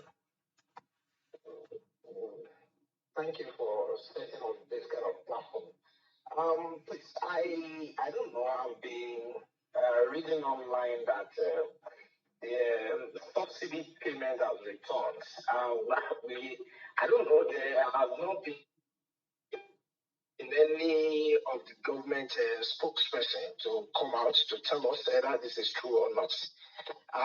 They have been saying payment of subsidy has come back through the back door, and the fuel price has remained well above 600 naira per liter. Then it baffles me that the government system has not come out that, okay, we are not paying. Of course, I will expect them to say the same thing, that they are not paying subsidy. Now, in the first and second months, they said they saved some number of money, this trillion, 1.6 trillion, this and that. The federal allocation they shared at the end of the month also increased or almost doubled or tripled. The people they are giving this money to, are they giving them feedback how they have spent the money? Are they not? When people were talking earlier on that, just like you said, that we may not have to blame the president, and some other people have also argued that as the president, the buck stops at your table. You have to take responsibility for some things. If you are not going to be responsible, why did you campaign so powerfully that people should vote you in, that you can take care of things? Now, when you are not there, you want to abdicate your responsibilities to the people. Of course, the people have their own plan, just like you cited too in the Ministry of Work, when some civil servants who are either employed through man or man, through their godfather in government, they have been in the ministry even before the minister comes, and they were saying it to his face there that Abuja is not a boy. So he is quite ashamed that the government, with the so much power that have been allotted to it, they cannot use it to punish individuals. They cannot talk to people. They cannot allot adequate consequences to misdemeanors. And they have failed as a government. Do you understand? So oftentimes I feel tired discussing Nigeria because we discuss it from the night, we'll be back to ground zero because there are no consequences for all these things. I got you. I don't know if you have I don't know if you have a genuine information about the subsidy. Yeah, let's Let's talk about the subsidy. Let me try to explain our subsidy for you, right? So, what is subsidy? Subsidy is the difference between the import price of PMS and the price that PMS is sold at the pumps. So, if we import PMS at 100 naira, but we sell the PMS at say 50 naira, that means there's 50 naira subsidy. Simple, right? And the PMS is, of course, crude oil. So how we get our PMS is that we take crude oil and we swap it for PMS. So in that whole process, there's going to be a differential in price. When PMS lands in Lagos, the price it lands in Lagos and the price we sell at the pump is different. We reduce the price at the pump. That's the PM, that's the subsidy. So why we say it is back is because the president in August, I think it was August 16th, said there will be no new price hikes. When he said that, what he's essentially saying is that they will not allow the price of PMS to go up. So when the international price of crude oil today is nearly 100, if there was a free market, the local PMS price should also go up because the PMS is from crude oil, not from the refinery. No, still important. So if the price of local PMS has not gone up, it means that we are subsidizing to keep it flat. Who is paying the subsidy? It is being paid for via NNPC. So NNPC is importing and is eating that loss on behalf of the Federation. So subsidy is back. That's what's going on, sir. So now that is where I have also mentioned that the government in its own role has failed. Now, sir, I don't. So I don't want you to go. So sir, hold on, because you've already had your stand to speak. So on the second point you made about don't hold the government accountable. I'm not saying don't hold the government accountable for today. I am saying that the structure of Nigeria is not designed for transformational change. I'm not saying don't hold Tinubu to account for subsidy, for refineries, for inflation. That is not in the constitution. That is his job to fix. But I'm saying if you bring Obama or you bring Clinton to Nigeria, the structures you have put in front of them will make it difficult for them to achieve because you've told them they cannot save. You've told them that they must pick a cabinet from 36 states and FCT by default. Obama must pick his cabinet from 36 states by default. You've told Obama that when he wants to do a project in Niger State, he must do it in Abia and Kogi at the same time because he has to have proportional representation of government and even project. You've told Obama that he cannot take land and build this project or that project because land is owned by the state. He has to sign lease. The private sector cannot own land. So all those impediments is what I'm saying. Don't hold the government to account. The government can change those laws, true, but those are the laws we have in front of us, and they have to work with the laws in front of us. That's the point I'm making, sir. If you don't mind, I'm going to move on. Thank you so much. You're very welcome, sir. I quite agree with you on that notion that Nigeria is set up for anybody, no matter how saint they actually paint themselves to be. Excellent. Good job. The likelihood of them failing is very high. Good job. Do you understand? So I quite agree with that. All right. But my own problem is... let's get Olani in here. Yeah. Let's get Olani Olatunde. Olani Olatunde, you've got the floor, sir.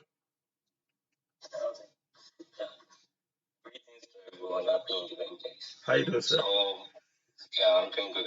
So one of my few suggestions based on the topic is, one thing is every Nigerian wants a military democracy, that we want a president that can change everything now and then, but we don't actually understand the structure. The president can just say, I want to change this, and it works. A lot of bureaucracy from the ministry will work in and said, this is how we have been doing it for years, and this is how it's going to be done. I was having a discussion with someone that, okay, before we have ministers, how is the ministry working? Then we have PS and other head of ministries. doing a lot of things. And when you bring in a minister, it can take like 2 or 3 years for the minister to know everything within the ministry. Then what are we now investing on? So to make Nigeria to work, we need to know that, okay, every ministry must be accountable for itself. Then to know that, okay, this thing we are doing for like 2 or 3 years is not going to work. And a lot of people always talk about the problem. And based on the topic we've talked about now, we rant more about the problem, we have this problem, we have this problem, but we should come together and say, we want a particular solution and we want to fix it in a 4 years period. Then we'll be able to actually talk as a whole to we want this particular solution.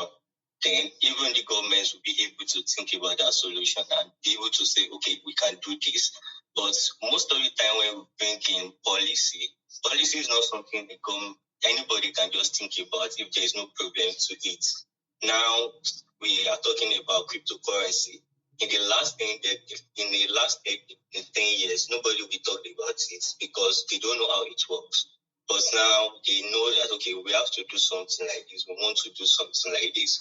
But what I'm really saying is for us to actually achieve what we are dreaming about as a citizen of Nigeria, we need to understand that a lot of bottleneck is within our structure, and we want to make sure that these structures are free from other people manipulating it, and to be able for us to be able to understand that there is difference between politics and economy. Not because I can think of 3-4 people. The more you bring more people into it, is exponentially increase the numbers of problems. I can think about my family, how I can put the economy into place, but I as an individual may not be able to think about the whole city, or let me just say the whole village, because I have to talk to one different family. This is how we want to do it. This is how we have to do it. So that's just my little piece. Yeah, let me just follow up on that, right? So you see, sometimes the problem with Nigeria is that when the president wants to show power, they show power and they get results. Let me give you an example. We can argue that it's not the president that is putting the past CBN governor through the trials in the DSS.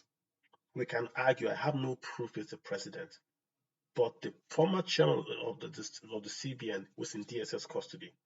Now he has resigned. That will not happen if there's no wink and nod from the presidency. When the president wants to show power across states, he shows the power. It happens. But somehow, when it's time to do really difficult things, we say, oh, we don't have the power. Oh, it's outside my control. Oh, I can't go to the states and do this. This is where the line then starts to break down. When they want to show that power, they show it. They arrest a governor's aide, or they send the EFCC, or they do that, or they do this. But so now try to say, well, we don't have that power. I can't move a fly. I can't command a fly. So there's no consistency in the use of power in Nigeria. That's how maybe I'll put it. There's no consistency there. And I don't think it's impossible for a president that controls, how many states does APC control? More than 2/3, right?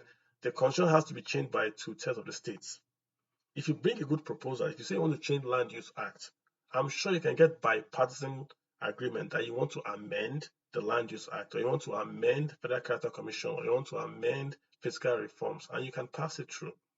If you won the election, you have more states you have more governors, you have more senators. So why not use that power you have to change most of these rules? We can't keep on. You said we are complaining, but we are complaining because the reality is that that's the laws of Nigeria. So why can't the president then change those laws with his backing of the political party that he has won the election with? That's just where the argument breaks down. But good points. I appreciate you. Mr. Haruna, how are you doing, sir? How is the farm? How is Independence Day treating you, Mr. Haruna?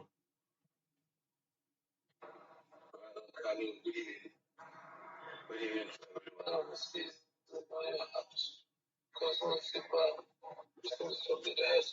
Yeah, is doing good, Carlo. Okay, it's doing good. So, Mr. Haruna, I'm going to ask you a few questions. I don't know if you've seen, I've been having this argument on Twitter with the farmers.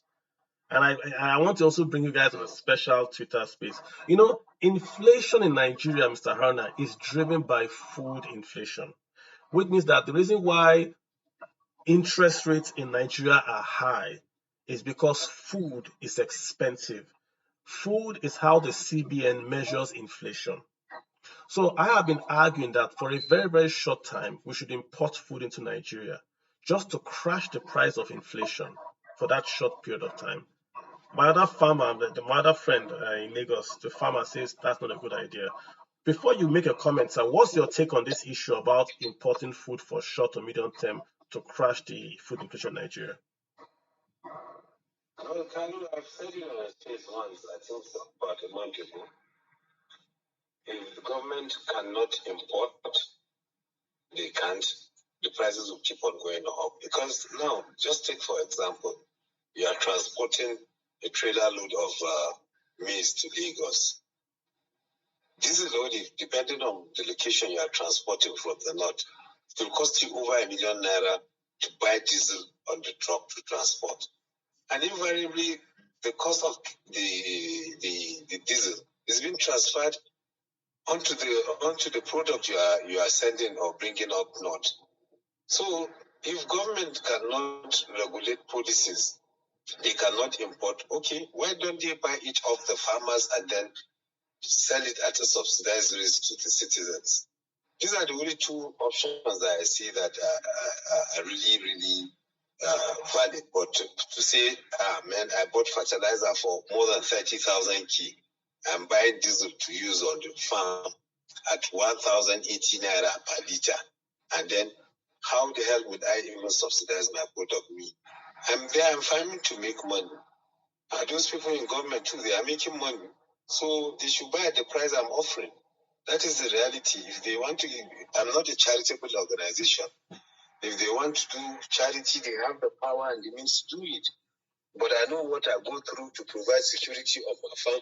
And you won't believe it, this year farming is stealing on the farms. The poverty is endemic. So you have to provide security on your farms to guard your produce before harvest.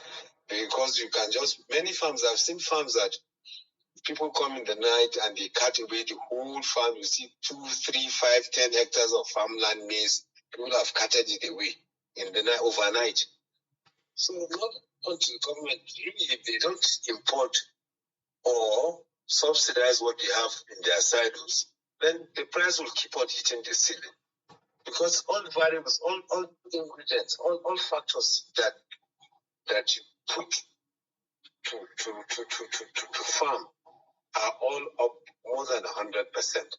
Okay. So how can then the end produce be cheap? I got you. But the point, I get the point that the farmers are going through difficult times and your costs are high. The point I'm making is that the larger Nigeria is having this endemic double-digit inflation because food is expensive. It's not your fault.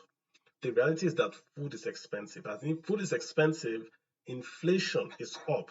If inflation is up, then interest rates paid by the SME in Kaduna, in Aba, in Abeokuta is up.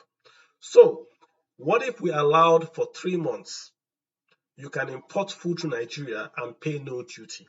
So more or less like a subsidy on food import. You won't take CBN dollars, but you can import food and pay no duty. We can open up the borders for 90 days, bringing all the food. That would drop the food prices.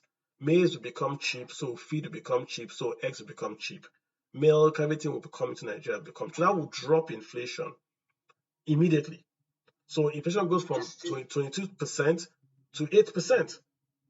That's what I'm arguing. Why is inflation up in the first place? Because your costs are, food. No, you said food is going up. Yes. Why is food going up? Do you know that 70% of arable lands let's just take Northwest are not accessible by farmers? There's scarcity. There's scarcity of produce. So if you don't, even if you import, you go and import even from Ukraine, take it free and bring to Nigeria, it can't get into those hinterlands now. It will only end up in the south. Okay, can you take a trailer load now of maize from Lagos to Birnin Gwari? Can you access Maradun in Zamfara? Can we assess market? But Haruna, can you go to Shiroro and now start distributing? So Haruna, the same question is this, right? Same way you would say this: the produce in Nigeria is not getting from the hinterland to Lagos. That's why there's inflation, because the farm produce in Shiroro, in the Benin Quarry, is not getting to Lagos. So the same argument that we have the harvest, but the harvest is not going to Lagos, to Port Harcourt, to the cities, and that's why the food inflation is up, and that's why inflation is up. It's the same argument. No, but you are looking at it from an economic bias point of view. Okay, let's take Niger State. Niger State, about two-thirds of their local government's farmers can access their farms. So if two-thirds of the Niger State farmers can access their farm, the produce have dropped drastically. So the few that they have cannot even leave Niger State, because they don't have even enough in Niger that they can even sell out. In Kaduna, it's the same thing too. There are no market. Go to the Wano market. It's like you go to Geo market in Zaria. Where is that? Or Saminaka. Go and see the quantum of harvest. They've dropped down completely. So how do you buffer this? It's not that farmers created this. It's the insecurity that created this. So not until we tackle that aspect, the supply is not meeting the demand, even within the state. And then you have these people, these what do you call it? These value chain people, these people agents that pick up for most of these poultry farms, poultry feeds, product breweries, and so on. You go down to the farmer and they pick 5 bags here, pick 10 bags here, pick 3 bags here. They come and send it. So you see, it's not that the farmer is creating the problem. It's the insecurity that is creating this problem that's affecting us. But not until we tackle the aspect of that insecurity, farmers can access their lands and farm and produce enough, and then the country will be, even if you import, it will only stay within the southern region now. It will only be there. I got you. Okay, Harlan, make your point. I think that's just a good intro to. I want to have a space on this particular topic. Go ahead and make your point, sir. Why you are calling? Yeah, go ahead.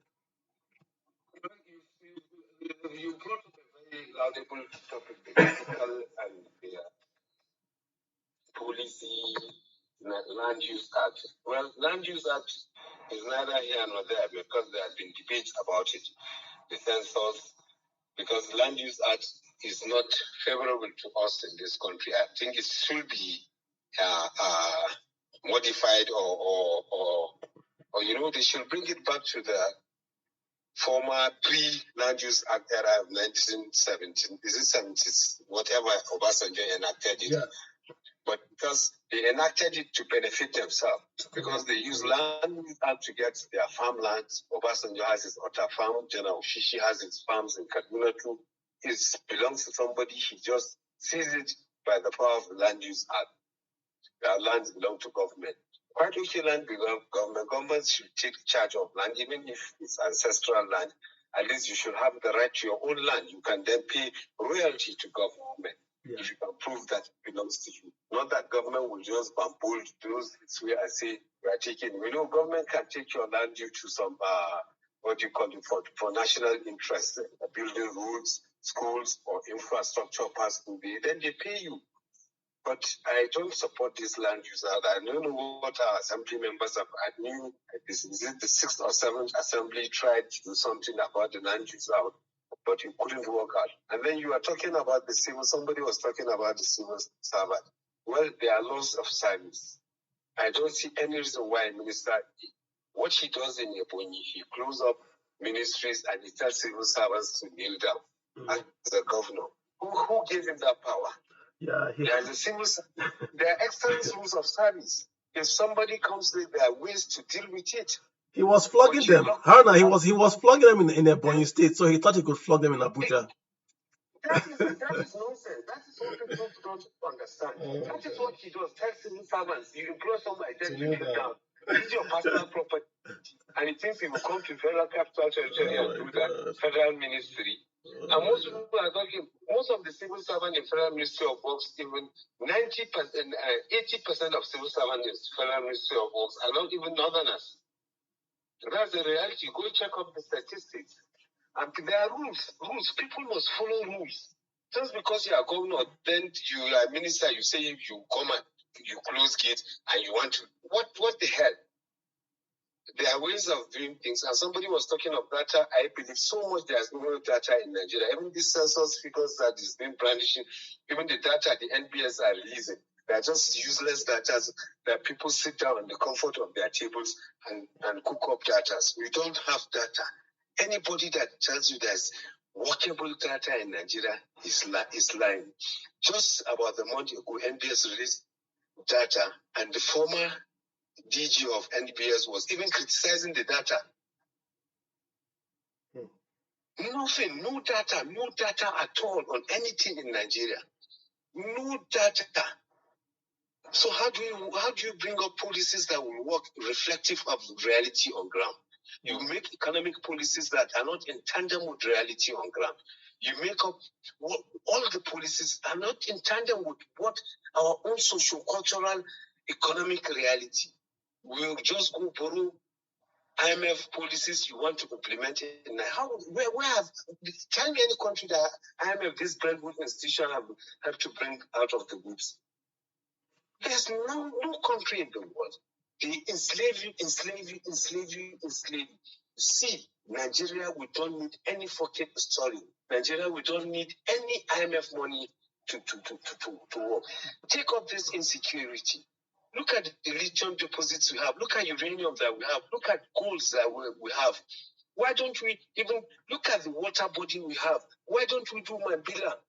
We can do cascading dams on Mambila. We can generate over 20,000 megawatts from Mambila that will feed this country.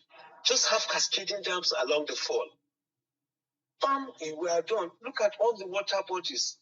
We've allowed all our water bodies to be silted. We're having flood. We're blaming it on climate change. Which climate change? When your water body is silted up and water is coming, won't water overflow it banks? It was because Hannah, the point.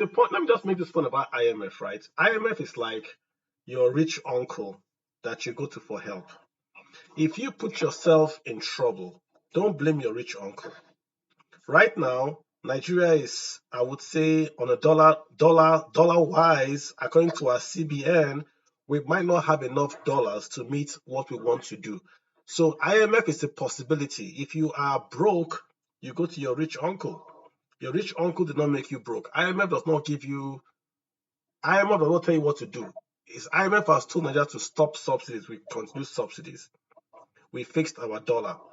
So we can't blame them if we run to them. Like you have said. No, Carlo, what I'm trying to say, look at the lithium we have, the deposit of lithium we have now. Look at Shady, they are saying that we should go green in the world now. Lithium batteries is the end thing now, isn't it so? True. Yeah. Okay, why is it that Nigeria, you have a cartel that the quantum of tons of lithiums moved from Nigeria? Where are the charges going to? Yes, but then who's to stop? We have an army.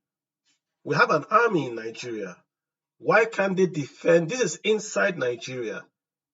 Why can't they go there and defend? In Liberia, what caused Liberia war? Charles Taylor was bringing rebels to attack the diamond mines. It was all about diamonds. And Nigeria took ECOMOG to Liberia. So the same Nigeria now, we have guys mining gold, diamonds inside Nigeria, and the army cannot stop them. There's definitely something at play here. It's that they don't want to stop them. Because these guys don't have tanks. Let me tell you what is happening. Take, for example, Zamfara State. You have a mining site, let's say the mining site is in Asokoro. Let's say it's in Garki. Then you find out that Guzapi, down to Asokoro, turn to Jahi, all these areas, they are being burnt and everybody's chased away. But then how the flights fly in and lift gold from these gold mines?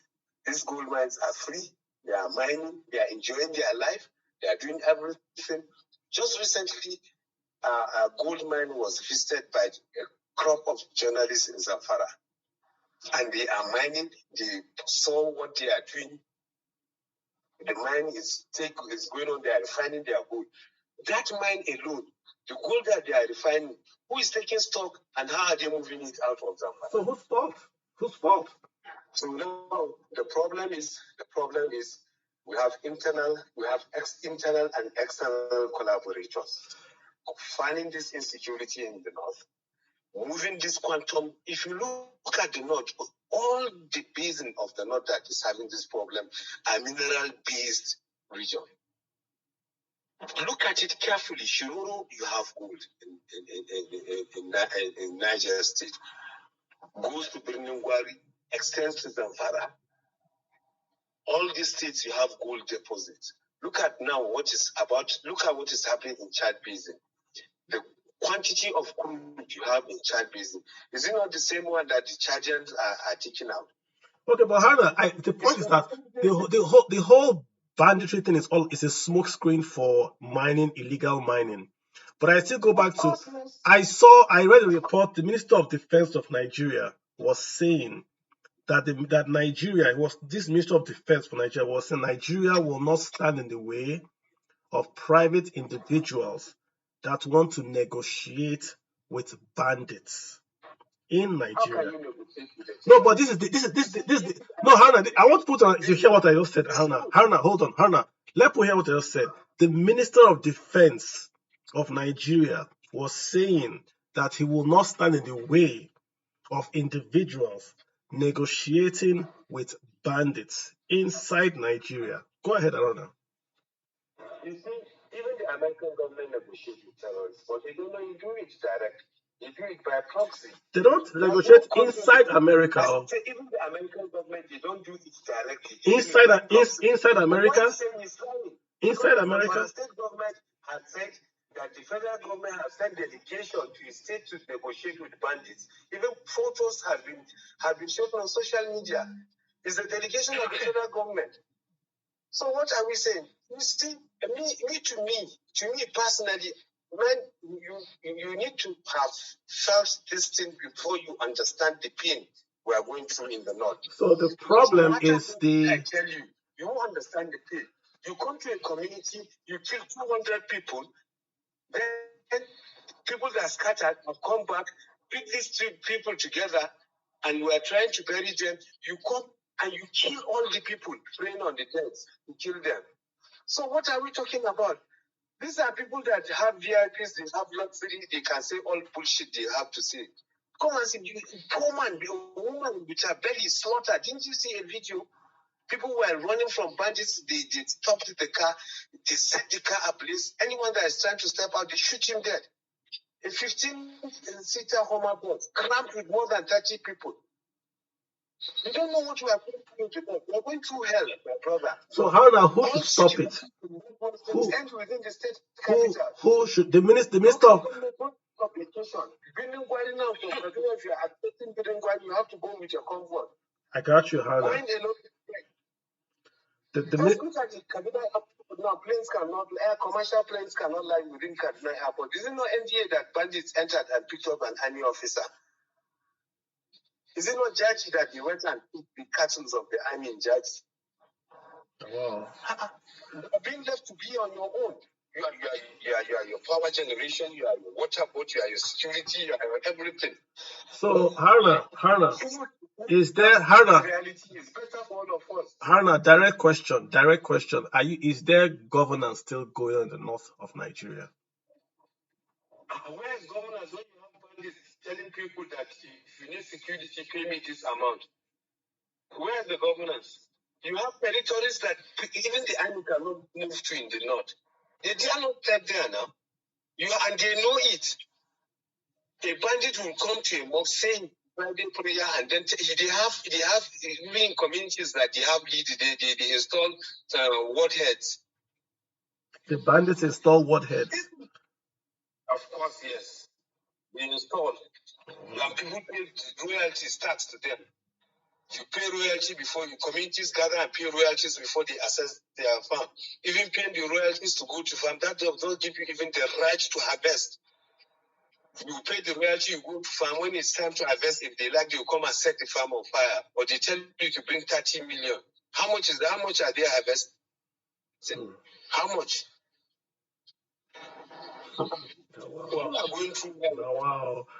So all these things we're talking, all this Olumide, all these things we're talking, inflation, GDP. We're hearing someone saying that I don't even know where to start from, And Haruna always comes and Haruna sort of brings us all down to earth, and that's why we're speaking of it. But I'm laughing because I'm just amazed. Buhari was a president for 8 years. Right now, the Minister of Defense, Minister of State for Defense are all from Zamfara, that they are from that state. Yet we are hearing they are awarding the bandits are putting war chiefs, they are collecting ransom for harvest. Food nutrition is up, and we can do nothing. So we can do nothing. We can't do anything. Wow. Hannah, let me get someone. Hannah, Hannah, just hang in there. Let me get D. D of God Life. Did you hear Hannah? D of God Life. D of God Life is not ready. Let's go to Osaroda. Roda. Who's speaking to? Dominic Jeffrey, can I go? Please go ahead, sir. All right, thank you very much. This has been, this has been really, really deep for me. Happy Independence to Nigeria. So I just want to lend my voice to what Kalu said earlier before Aruna joined this voice, when you mentioned that, we could actually open the borders and import food for a busy period of 3 months to crash down the price of food. That may be one alternative, but I have always held on to the opinion which Haruna actually affirmed, that if we can actually solve a problem of insecurity to a significant extent, it will crash down the cost of food. Just like Haruna mentioned, if you have to put all of those checks in place just to cultivate a small expanse of land, definitely you're going to factor in everything that you need to factor in just so that you can get your profit. So, like I have said it anywhere I find myself, if I'm solving insecurity alone, the ripple effect of it will be experienced or will be felt in other industries like transportation, like tourism. People will actually be able to move freely. I remember when I was about to go to Kaduna, I needed to visit a particular place in Kaduna. When I said it to a friend who is resident in Kano, he just told me, Dominic, if you love your life, don't go there. Don't just make that journey at all. Why? I'm not based in Kaduna. I'm actually in Lagos State. Though I have stayed in Gombe, visited Adamawa, been to Abuja a couple of times. He just said, don't go there. Why? Because of these same security issues. So just to lend my voice to this, if I were to be a president, that's the only thing I would do. I would dedicate my 4 years or my 8 years in office to ensure that I fight this thing called insecurity to a standstill and let people live freely in their own country. Thank you very much. Yeah, the point again is this, right? So I'm a quote unquote finance guy. I see inflation. I know inflation can be solved by supply side. I want to do supply side. But Haruna is telling me the reality on ground that in the north, I can't do anything in the north. I can't do governance. I can't move around. I can't transport that food. And even if I open up the borders, the food will not get to the north. That's what Haruna is saying. So the easiest thing to do is for me to kill the insecurity. That's the easiest thing for me to do. So I wonder, the president had like I said when I started, the president had a speech today, and he didn't speak about insecurity or bandit. He didn't talk about it. That's the number one thing in Nigeria today. Then oil theft. Those two things, if you don't solve them, you are wasting your time in Nigeria. If you don't solve insecurity, you can't fight inflation. If you don't solve oil theft, you can't fight the Naira exchange rate. So anything else you do without facing these two issues, you are wasting your time. And Haruna is painting a very, very bleak picture about what's happening in the north. And we read it also. It's not just we read it, we read what he's saying. The Minister of Finance of Nigeria is saying that as a private individual, you can pick up the phone and negotiate with bandits, that he will not stand in the way. This is the Minister of Defense. So what's his job now? What's his job? Mr. Akwete. Let me get official Akwete, official VO1. Please go ahead. Yeah. All right, Carlo, thank you How so you doing? much Yeah. for letting me share my 1 cent. Happy Independence Day, Nigeria. Well, it's quite unfortunate that we are at this loggerhead here in this country.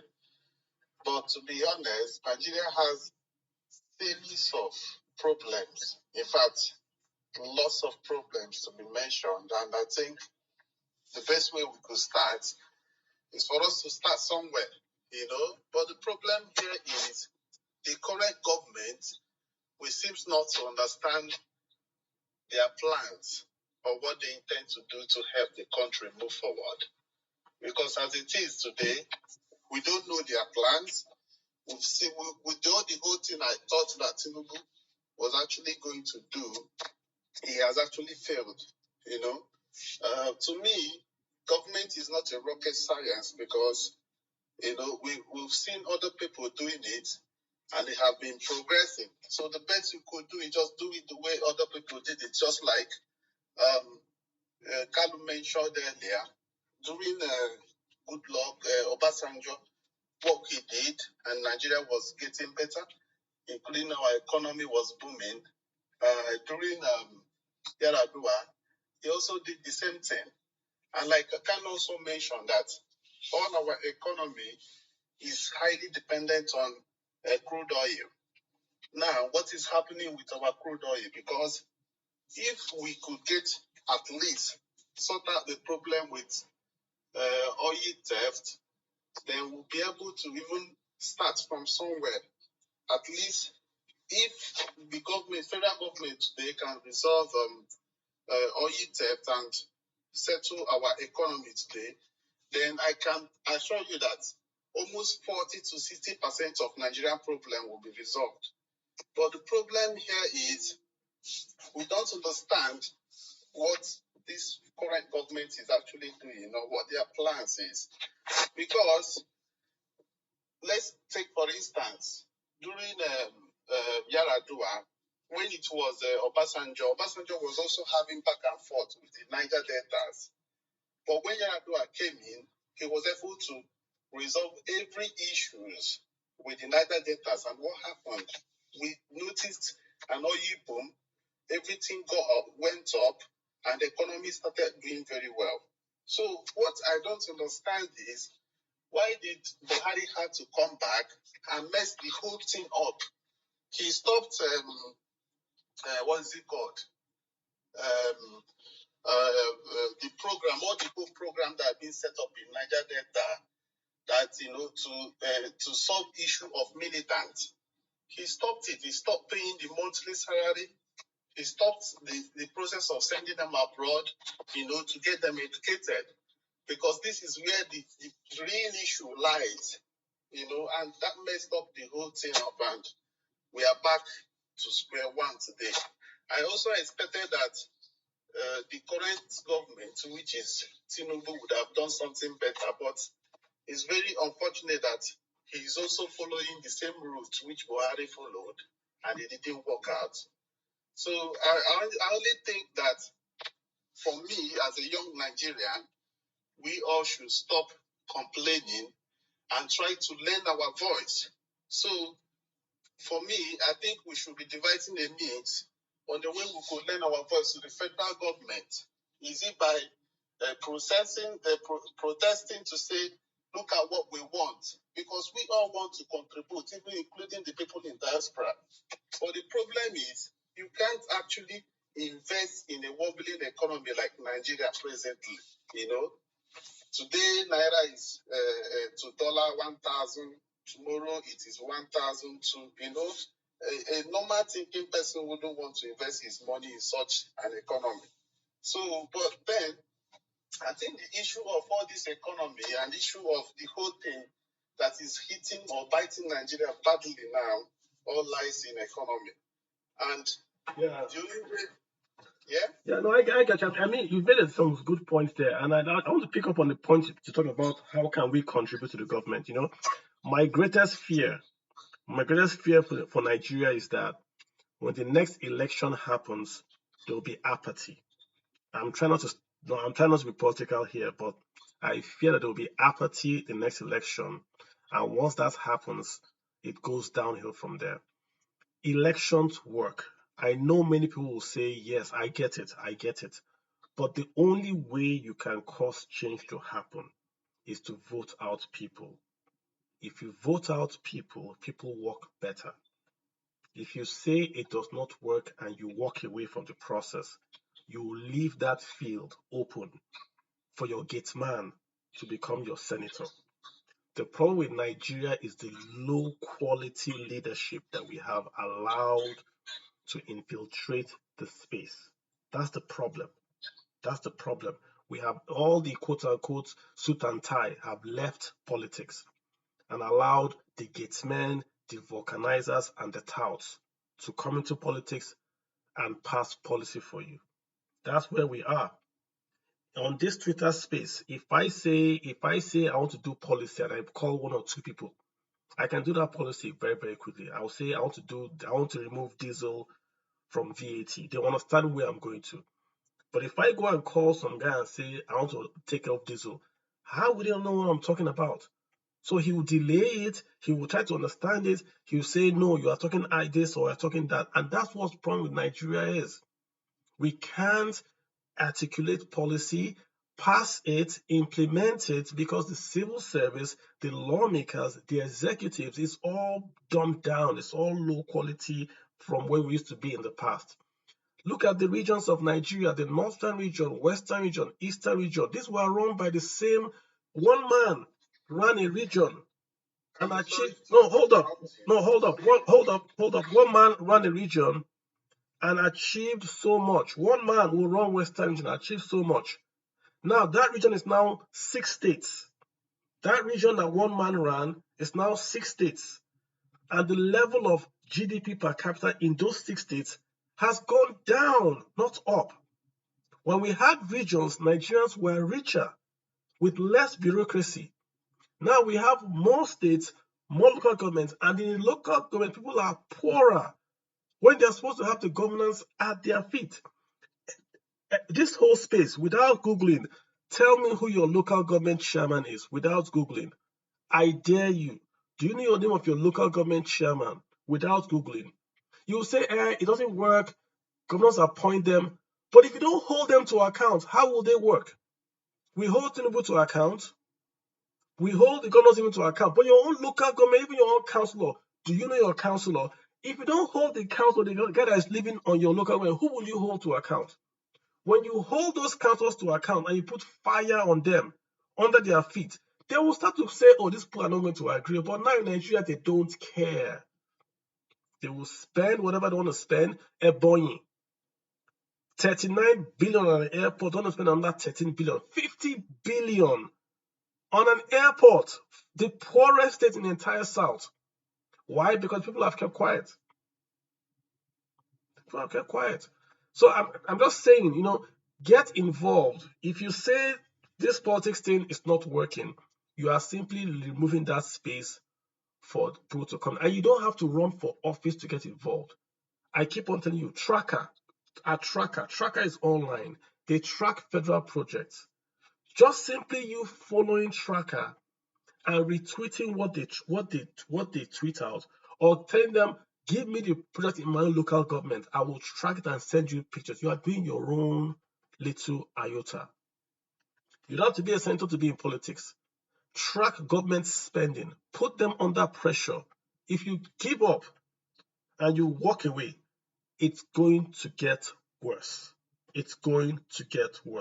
Akwete, last sentence from you, sir, and I'll move on, sir. Akwete, last sentence. Let's go to Faith Locks. Faith Locks, how you doing? Sorry, can I say real quick, sir. Go ahead. All right. So I must say that I'm very much disappointed in what so far the current government has done, because one thing I most expected from him was, I thought he was actually going to attract, intelligent minds abroad, just like the past successful government has done, I strongly believe what Buhari had was, using all these old minds, normal politicians, Nigeria that we know to run the whole government, that ran the whole country to down. But I actually thought that Tinubu was going to stand on his feet to be able to attract good minds, just like Yaradua did, just like Obasanjo did, just like Goodluck Jonathan did, and this thing worked, So it's quite. If Buhari came and only fought corruption, he would have succeeded. We knew he wasn't good on the economy. We knew that when he came. But even his main calling card, corruption, Nigeria became more corrupt under Buhari. Just a waste of 8 years. An absolute waste of 8 years, what that guy did. Waste. Jesus, man. Ayobami Ogundipe, go ahead, please. Ayobami, you've got the floor. Go ahead. Sorry, good evening. Thanks for bringing me up. And yeah, I don't really know much about politics, but so basically, I just have like a few questions, and it's about agriculture because my dad is into agriculture, and I know the kind of income it can bring for a country, and I just want to ask why like Nigeria is not like banking a lot on agriculture, because we have like upper hand from the rest of the world for agriculture, and yeah, that's like my first question. Sorry.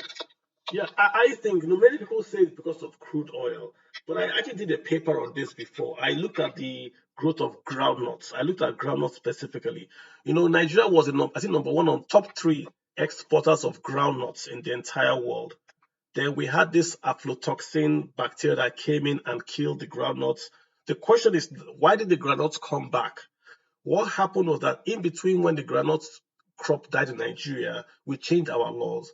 Our laws then said that if you are a governor of a state, in the past, when you do economic activity in your state, you retain the revenues based on derivation. Let me explain what that means. That means in Lagos State, when you had Lagos State, when you export trains through Lagos State or you import things through Lagos State, you pay excise duty. Lagos State retained a large proportion of the excise duties. Lagos State, not federal, because you are bringing cars to Lagos, trucks to Lagos, so they have to fix their roads. So they retain those excise duties. So Lagos was very, very committed to building infrastructure in Lagos because those are what you are exporting through. We changed the laws and says no, derivation is now 0%. And we're now going to allocate resources based on population and land mass. So we took the money from Lagos and took it to states like Niger that had a large land mass. So the governors in the north that were retaining the revenues from agriculture, when you export groundnuts, you retain a large portion of your forex exports from groundnuts. They took away their incentive. All the governors had to do now was to chase population. So census then became a strategic means of revenue generation, not of counting for people for economic growth. So the incentive to do agriculture in Nigeria is absent because the governors are not interested. Why should you do agriculture when it will not pay you? You can't register a company as a governor. Only the federal can. You cannot tax income as a company in Nigeria. Only the federal government can. So there's no incentive. If you change the incentive back to say states can tax, can register, can invest in agriculture, then you see states going out and supporting local farmers because any output there is dollars. So imagine if they do soybeans in, say, Niger State, they get the dollars the same way you have 30% derivation in Delta. They get the same 30% derivation in Niger State. So they'll be more inclined towards supporting agriculture. That's my own take. And I have the numbers for you. If you look at the percentage of crude oil proportional to revenues in Nigeria before the law was changed, very, very little. We had a lot of crude oil, but still there was a lot of agriculture. Crude oil did contribute a lot. But when we remove the incentive and says, even if you are doing agriculture, you have no direct fiscal benefit to that agriculture, i.e. fiscal federalism, that's when agriculture crashed in Nigeria. Yeah. Also, yeah, about that, I know like there's like a little incentive because I know governments, I don't know if they stopped it, they used to provide for exporters, they provide, I think, is it 5 to 10% of their own export sales. They give them back as I don't know what they call it, Export but I know they grant. give them money yearly on that. And also, I think there's an agri loan also. They do all And right that. now, They do all that. They do all that. It's just they do it all that, but it's not sustained or transformed. Look at the rice anchor policy. They did rice, give them money, but like Haruna is saying, the security. Where's the fertilizer? Where's the land use act? Agriculture is a holistic thing. When we had the past minister, additional, you see what he did, what he did with agriculture, how he made it like a business. It was different for other guys that came and did agriculture as a development activity. So we have to get serious because agriculture generates more employment and is a large contributor to GDP. But we treat it like this thing of, okay, if you are poor, you go to agriculture. That's where we are feeling it, in my view. It's a big business. It needs tech, fintech. That's what it needs. You see, we had the guys from Apex, and last month we were talking about fintech, agriculture, basically bringing in technology into agriculture and finance to boost yields. And they had a big competition. And some guys came up. One guy was invented so that he could store produce without it going bad, with Nigeria needs, post-harvest losses, all that kind of stuff. So that's agriculture. It's not hoe and cutlass. It's hybrid seeds. It's irrigation. It's dry season farming, not using rainwater. But if we are still we farm Nigeria with rainwater. In Nigeria with rainwater, how can you grow output or yields with that? I'm going to bring out the farmer boy after you speak, so he can give you more insight. But that's where we are. All right, thank you about that. Also, because the reason why I talked about agriculture is because I know the kind of because my dad is into cocoa and cashew, and I know kind of revenue it can bring. Because cocoa last year was like 1,500 per ton dollars, and right now it's like about 2,005. It's like almost times two already. Like, and cashew is like the numbers are like very, very good. And also I looked into cassava too. Like, I figured out Nigeria is like not exporting. They're not processing cassava because I figured out that tapioca is made from cassava, and the tapioca industry is about $5 billion or so. Not the problem. Just the industry. Not the problem. Yeah. There was a time in just what's it? The problem is this post-harvest processing Nigeria, right? Let's go back to your cocoa. We tried to export cocoa to the EU. It was rejected a while back because we used chemicals to spray the containers. So even though we have good cocoa, the process where we are managing our agriculture was not that good to advise that you don't spray containers with chemicals. So the EU rejected them. For a long time, we couldn't export food and cocoa to the EU because of the containers were sprayed. Simple things like that.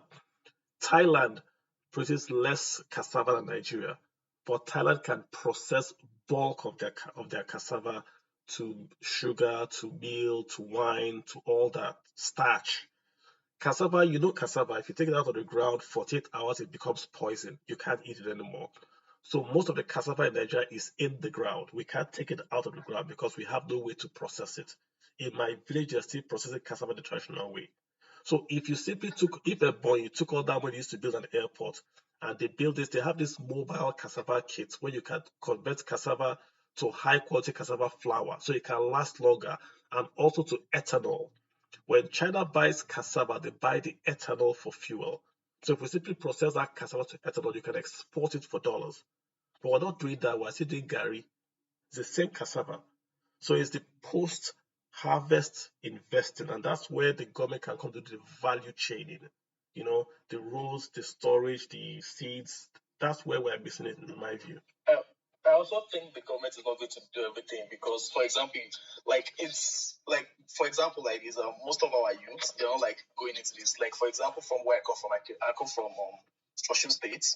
So, and most of the rich people there, I noticed something. Their pattern, once they have money, they don't go into like something that is productive. I'm not saying like some businesses are not productive, but some businesses don't just like contribute so much to the economy like some other industries. For example, what they go into is like hotels, bars. Those are like kind of You know why?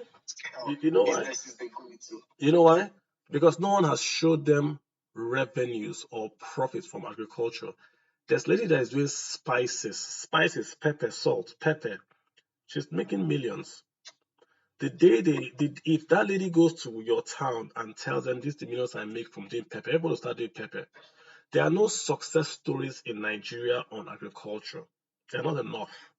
There's a lot of money, but people don't know that there's money. They know of cocoa, yes, of palm oil, yes, but spices, vegetables, it's not there. They will do ginger. But when ginger from Kaduna making a lot of money. People make a lot of money from tomatoes. Yeah, flowers.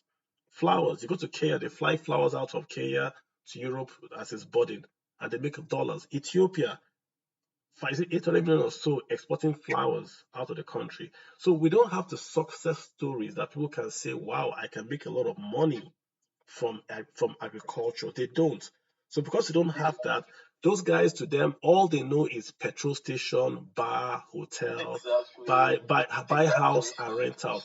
Do you think it's something like that is do you think it's something that someone can do without like government main help? Like without government, like obviously you need government help, right? Or is it something you think like a private I organization think, can do? look at it this way, right? No country in the world is without agricultural support from the government. You cannot on your own, just do agriculture because you're going to be overpriced. If you deal with American farmers, they get a subsidy.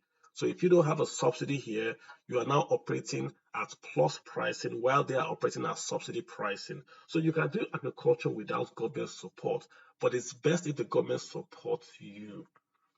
I mean, look at seed yields. Can you afford to buy hybrid seeds? Even if you can afford to buy hybrid seeds, where do you keep them? Planting season, can you go dam? The river isn't yours. So you need to have right to go take water from a dam to power your plants, right? When you get the harvest out, what roads are you going to go on? Are you going to build your own roads? All those are costs for you. But if the government comes and says, we're going to at least give you this, there's a law in Nigeria that says that if you set up an industry where there is no power, road, or water from the federal government, you can claim 100% tax deduction. There's a law in Nigeria already says that. So if you go to your village and there's no power, there's no road, there's no water, and you set up a company in that village, you can claim 100% tax deduction. That's the government's way of supporting you. But you can't do normal farming with your high cost and compete with, say, China or even Benin Republic. That's the problem. Make sense? Yeah, that makes sense. Gotcha. Excellent. Yeah. Thank you so much. You're welcome, bro. The farmer boy, we're talking farming. You didn't hop in. How you doing, sir? I think I've just been listening to this guy, and I want to say a lot of things. But at the same time, is it every time we just be pouring out our anger and No, I want to hear positives. This is independent. This is birthday celebration. I don't hear the party going on in the background. We're having fun. We're talking about our nation's birthday. But let me just say this. I think those are the helm of affairs have just made up their mind that they will continue to know the truth, but continue to do things in a wrong way for best reason known to them. And why I'm saying this is this. Any form I join on Twitter or any space, it seems everybody believes that, yeah, it is agric that can solve this problem. Then I kept on wondering, why is nobody taking up this, doing it in a right way? And as you have said earlier, I don't think the gentleman was asking that, was saying about, the people, the wealthy people are not even looking at this. If I have money today, like 50 million naira cash today, I'm not going to invest it in agric because it is more like a brain gymnastic every day, every single day. I doubt. Let me just speak for myself. You cannot be a farmer and not be mad within 1 month. Within 1 month in Nigeria, look at what is happening in Kaduna now. The ginger that is giving us a lot of revenue from agric is dying off. Nobody has come up with solution or even say, these are the research the whole country is doing to provide solution to this. Mind you, this is a country that is suffering from, how do I say, revenue generation, and these ginger farmers have been helping us getting a lot of dollars. What's the problem? What's the problem? Disease. Ginger is just that within 2 days, the flower dries up and everything died. I've come to realize that, see, there is nothing Nigeria is developing on. You see, all this past growth when people talk about about groundnut farming and all. How many laborers can you get to help you harvest? If you, I'm telling you, starting from Kwara down, I'm sure even to the east, I can't say much from the corners. You cannot plant 50 hectares of groundnuts and have people that will help you to harvest within 1 month. And you know the implication, once this thing gets to time for you to harvest and you could not get it harvested, the whole thing got damage on the farm. Now, what is the way out? Machine. How can, there's no way we will continue with this kind of policy and expect agriculture to change. Even you cannot continue to treat, I've always been using this quote, you cannot continue to treat agriculture as a poverty alleviation scheme and expect sensible people to be around agriculture. And the smallholder farmer, without disrespecting, cannot take agriculture to that level we want it to take. They need a lot of machine. We are talking about farmers who are just dealing with probably 1 hectare of farm, 0.5. How do you deploy a machine to that kind of a farmer? And I kept on saying, government should make sure their policy strictly to cluster farmer. If you want to enjoy any government policy, government do not need to fund everything. Some of us bought machine. Where do we want to use it? We have kept it at home for years. We are just being optimistic. But let me ask you, the farmer guy. So you said you can't invest money in agriculture and you're a farmer. Okay, why? I mean, I hear you, but is it the real reason? Is it that the yield is the yield high, but the costs are also high, or the yields are low, but the cost is high? Is there actually yield? Do you actually make a profit and your costs come in and wipe it all off? I have 2 areas I'm focusing on agriculture. Service providing, which is tractor, hiring, machine, and all. That I strictly rely on the thought somebody bringing in job for me to come and do. The other area of me doing direct operation, I can do that for long as I wish. Whatever I invest, I get my money on. But in the areas, we some of us felt if we don't even expect government to bring in their money, the only way they can help somebody like us is say, okay, every government intervention will go strictly to cluster farming. Put in 100 or 1,000 hectares or clear 1 hectares of farm and put all these farmers in this cluster. Call somebody like us, deploy your machine. In fact, we should not be funding production. We should not be subsidizing production. Rather, we should be subsidizing the yield. Let's say, for instance, it will take me 80,000 to harvest an hectares of farm. And government felt like, oh, by the time they do this cost implication, it might be too much in area. Okay, you, this service provider, go and do it. We are ready to pay you 30,000 out of the 80,000. Interesting. Now I bought a combined harvester. I rely solely on the northern part of the country to go and use it to work. But you have 2 chances. It's either you risk your life, get kidnapped and killed.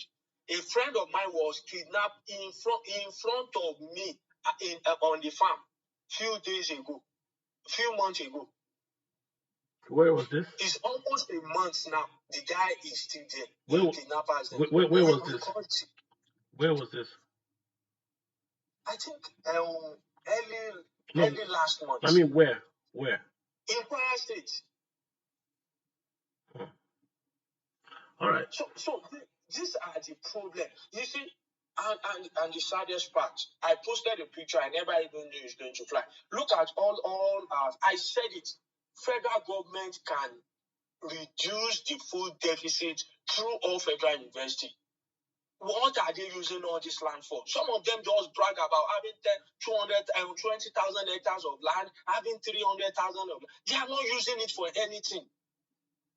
And we have professors of agriculture that the only thing they know how to brag about is, I built this. let me tell you another disaster coming up. The most reliable seat in Nigeria is packing up. Nobody is, well, they are actually not breeding in Nigeria, but those who are bringing it are no longer bringing it, which is pioneer seed. That is the most reliable seed we plant in Nigeria. They are no longer coming. Now, if you don't have a good yield, no matter the fertilizer application, no matter the agronomic practices, you cannot get beyond what your yield potentials are for that seed.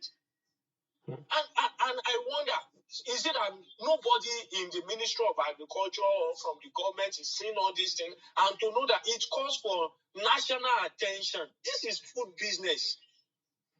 So you guys are hitting me from all sides. Haruna is telling me insecurity. You are telling me the actual seed company is going out of business, and this gentleman wants to go into agriculture. So we can see there's a lot of problem. I mean, farmer guy, let me just hang in there. Let me rotate the room. I don't know what to say again. I have to bring you, Haruna, and farmers to the space. Let's just talk 3 hours agriculture.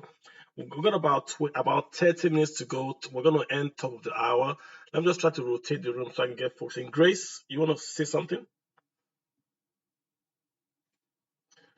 Grace going once. Grace, hey, Bitsy. Did I get that right? Grace going once. Grace going twice. Baba Charlie.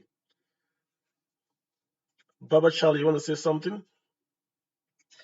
Yes, thank you very much, Kalwajai. What's up? For this space, I'm good. Well, today is our anniversary of independence, 63 years. It's just crazy how up till now we are still having these kinds of conversations. Yeah, I mean, crazy. I just want to reiterate something you said earlier. I feel like it wasn't too clear to Gunji Abayomi who asked the question around the issue of fiscal federalism, basically, how it's affecting, farming. And you were making the point using Lagos as an example. So I think what happened is that we had Western region, we had Eastern region, and Northern region. And each region at that time were basically responsible for, the upkeep of their region, the infrastructure, and they generated all the revenue and kept the revenue to themselves, except that they paid more like a tax to the central government. So we didn't have what we have today, where they are sharing, revenues from crude oil and what have you. They are sharing to the states. At that time, it was the other way around. This is what people need to understand. What we called regions, because we didn't have what we now call states, we had regions. The regions were making all the money and sharing, and sending a percentage to the federal, not the other way around. So what that did to us then versus what we have now is that at that time, Western region, you need to make money as Western region because money is not coming to you from the center, from Abuja. There was no Abuja anyway. Money was not coming from the federal government. So you make money by incentivizing your cocoa farmers. And this is the point that I think Ogundipe did not get, because he thought that incentive is about merely, what's this tokenism they are doing today. It's bigger than that. The entire revenue of Western region depended on whether our agriculture was successful, because money wasn't coming any other way. So Western region had to, Awolowo or whoever was the premier, had to ensure that the cocoa farms were working. He had to go, and the northern person had to ensure that the groundnut farms were working. And the eastern people had to ensure the palm oil farms were working, and so on. So they made all the revenues they used to develop and pay salaries and do everything by themselves. They worked like entrepreneurs. They moved around.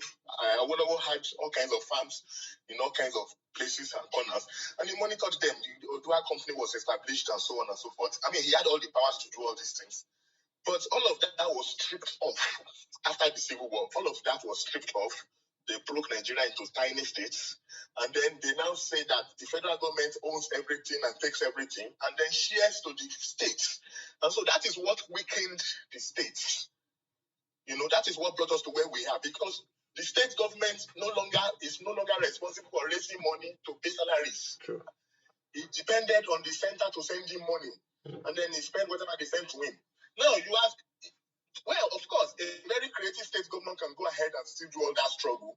But the thing is that the system is not fair, because if a creative government goes ahead and does all the trouble, whatever money he makes, if it's going to the center and shared to 36 people that he doesn't know about.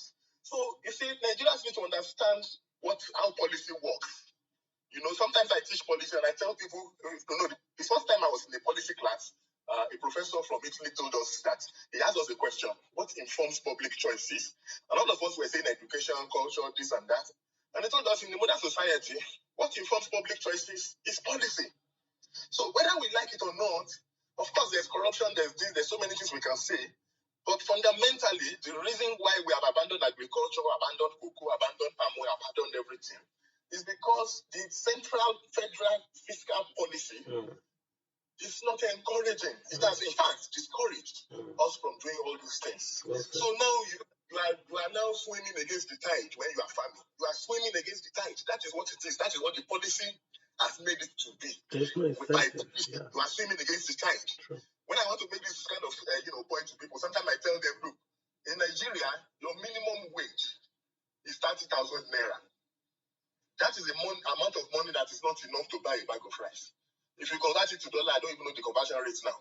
But whatever the conversion rate, you can see that by minimum wage policy, the Nigerian is legislated to be poor. Versus the Nigerian politician. You can see, because they have a different pay package for themselves. You know, we have a system where legislators in Nigeria legitimately earn more than presidents of other countries. So they are legislated to be wealthy even when they are not corrupt, even when they are not stealing. Just by their legitimate allowances and everything put together. They are legislated to be wealthy, while the average Nigerian is legislated to be poor. So these are fiscal issues, these are policy issues. And this is something that Nigerians are almost too ignorant about. Bob, I think you've summarized the space. I mean, this space, I wanted to explain Fiscal Federalism, Land Use Act, and to say this is why we are poor. I don't think I did a good job of that today, but that's the whole point. You just explained what I wanted to achieve. Nigeria has underperformed because you have, number one, the worst policy in Nigeria's history today. The worst policy is federal character. The second worst one is Land Use Act. Then you have this fiscal FARC. Then you have the census, and they are all connected. If you know how they are connected, you can then know how to remove them and then grow the economy. Number one, the federal character says that your government must be big. Because as you increase your state, you increase your government. The government size is dependent on number of states. So every ministry, every presidential advisor, you have to have minimum 37. Minimum. That's federal character for you. It just means bureaucracy. You don't talk about fiscal federalism where, like Charles properly explained, if you make revenues in Lagos State, you must share it. Bauchi oil is going to come to Abia State. If Abia State sits there and does nothing, Lagos VAT will go to Yobe. Lagos VAT will come to Abia. It makes no sense. There's no incentive for you to go make your own revenue. Census is skewed. You may get money if you have more children. Not if you educate them or if you train them in schools. No, just have the children, let them count, we'll give you more money from the federal. If you have more land, we'll give more money. It's like saying in the world, we're going to give Sudan more money because they have or Russia more money because they have a huge land mass. We're going to count Siberia as a factor to give Russia money. How do you count land mass as a function to get more money? You count population maybe, but not the land mass. But Nigeria, we do 40% land mass. Makes no sense, you know. And then you come back down and you talk about even the Land Use Act, where that makes transfer of wealth difficult, extremely difficult. This farmer boy, Haruna, they have land, which means they have equity. They can walk into a bank and say, I own this land, so I want to use this land as equity. The first sovereign wealth fund in the entire world was based in Texas, using land, grazing land. So we're talking about Ruga. But if I had land, yeah, bring your cows and graze on my land. I own the land, not the federal government. But we've lost that opportunity. We have a lot of dead capital. So thank you, Charlie, for just... One more. Let me put another analogy, before I go. In Nigeria, because after the Civil War and all of that, we are trying to unite our country in unnatural ways. So we put a refinery in Kaduna when the crude oil is in Niger Delta. Yeah. And you expect the refinery to work. Because you must have, because you have to have.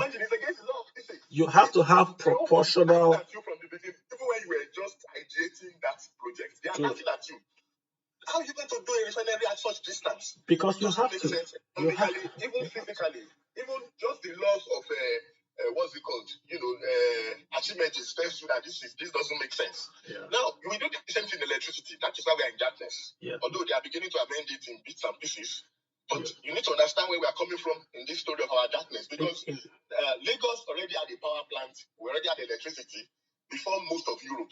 We had in the colonial masters, as we call them, they built power plants in Lagos as far back as 1890s. There is no reason for Nigeria today in the dark today. But what did we do again? Centralization, over-centralization. We make policies to say that we must have a national grid. And when you have produce power in any corner of Nigeria, that power must first of all go to national grid, and then national grid will now distribute it to wherever they want. And that's why Baba, that you lose most of the energy on the national grid in transmission. That's why national grid is always collapsing. Today we have about double or triple the capacity of national grid. We have almost triple that in generation capacity. In other words, we can generate maybe 15,000 megawatts, but our national grid can only wheel about 5,000. Why is that? Because national grid, Charlie, again, why is that? Because national grid goes back to what's it called? Federal character.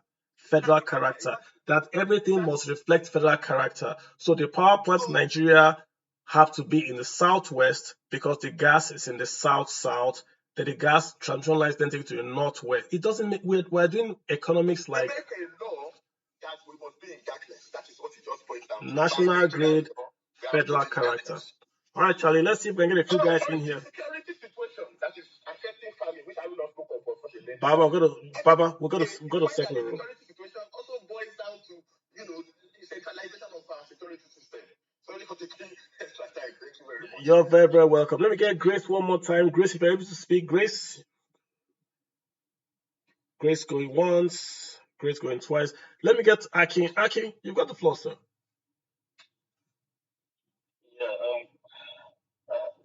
I've listened to what people have said, and I am very skeptical about this idea of simply just decentralizing things, because I feel the fundamental problem we're having isn't necessarily a problem of people are getting money from the center or not getting money from the center. The problem is that the very structure of the country itself is really broken. Because a good example is the issue of the issue of power. State governments and state governors have been complaining since 1999. They'll give us more power to do things with power generation and all of that. Now they've been given the power to be able to create the regulatory framework and attract investors and everything. And you see states that you otherwise think should be out there courting investors, bringing people in and all of that. There is been almost like cricket the last 3 months now. It's been almost 3 months since they enacted that act.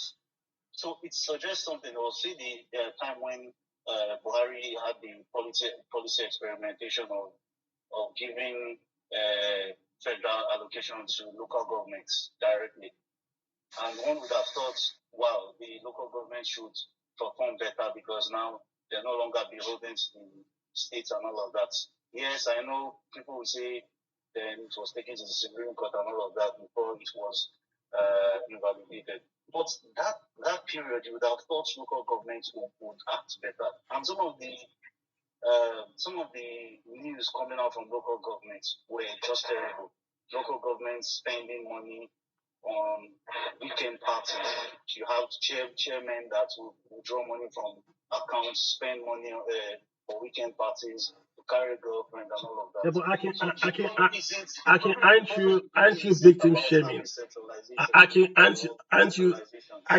Aren't you victim shaming? When was this law passed for the governors? When was this law passed for the power center for the states? It's not more than 5 years ago. It's not more than 3 years ago. So then, I mean the power. Yeah, it's not more than 3 years ago. The NEC allowed a very, very small window, and the federal government now allowed a larger window, but it's not more than 3 or 5 years ago. So they just have it with them, and they will have a new change of government. And again, we were decentralized, Aki. We got centralized in 1970. So Nigeria was decentralized. Now let me give you more examples of why this argument really doesn't hold water. So you see the issue of education. Education is mainly a state's issue. Local government issue, not state. Local government issue. No, it's okay. So let's even say it's even a local government issue for argument's sake. What have been the outcomes of primary and secondary school education over the last 25 to 30 years? Awful. So it's all well and good. It's all well and good to say you're going to decentralize. Let's not forget our close neighbors here, Ghana, is a much more centralized system too. But their system runs way better in providing outcomes for health, for education, for infrastructure than Nigeria does. Because we're doing it wrong. Because we're doing it wrong, Aki. We're doing it wrong. In Nigeria, we said local government should run primary schools. Then we didn't give local government any revenues. Local governments don't tax in Nigeria. They don't receive income from. They don't tax incomes in Nigeria. They tax levies and fines. You don't use levies and fines to run primary schools. So it's back to this idea of policy. Let's look at the other way. You have say the US, for instance, where you have counties who take money from California and give it to the state governor in South Dakota. Yes. But the counties in South Dakota tax. They don't have the same ideology and everything. But the counties tax in the South Dakota county can tax property, can tax incomes, and fund local education. In the state of Washington, they actually passed a law that says that the state must fund education. Must. So they had to go back and redo their whole budget because the state Supreme Court says you must fund education, even if you don't have money to do anything else. So they can tax. In Nigeria, only the federal government can tax incomes, but the local government is in charge. I'm actually going down to a bigger point.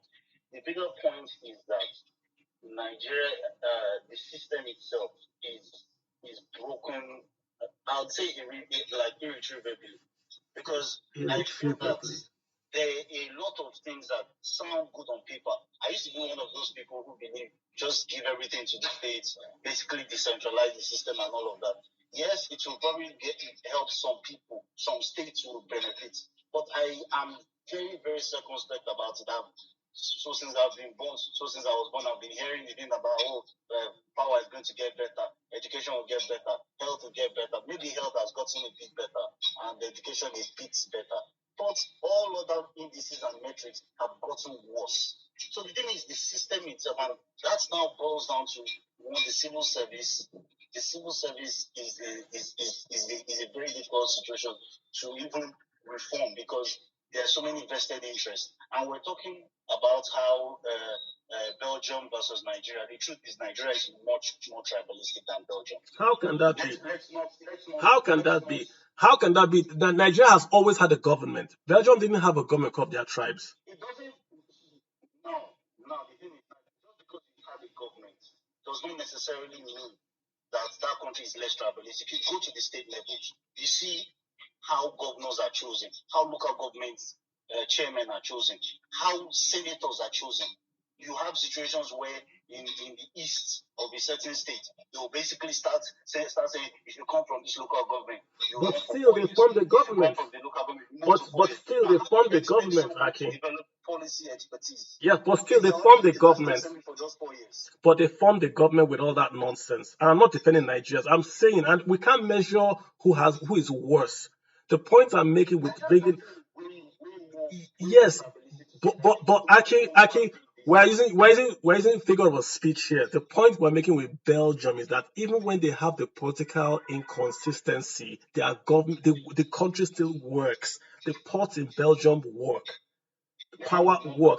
That's what we're saying. We're not we're not trying to measure if has the worst government. We're just in the government. Somebody's eating. So we're just measure something. That's what I'm trying to say. Okay. And I just, if I could do this, let me do this.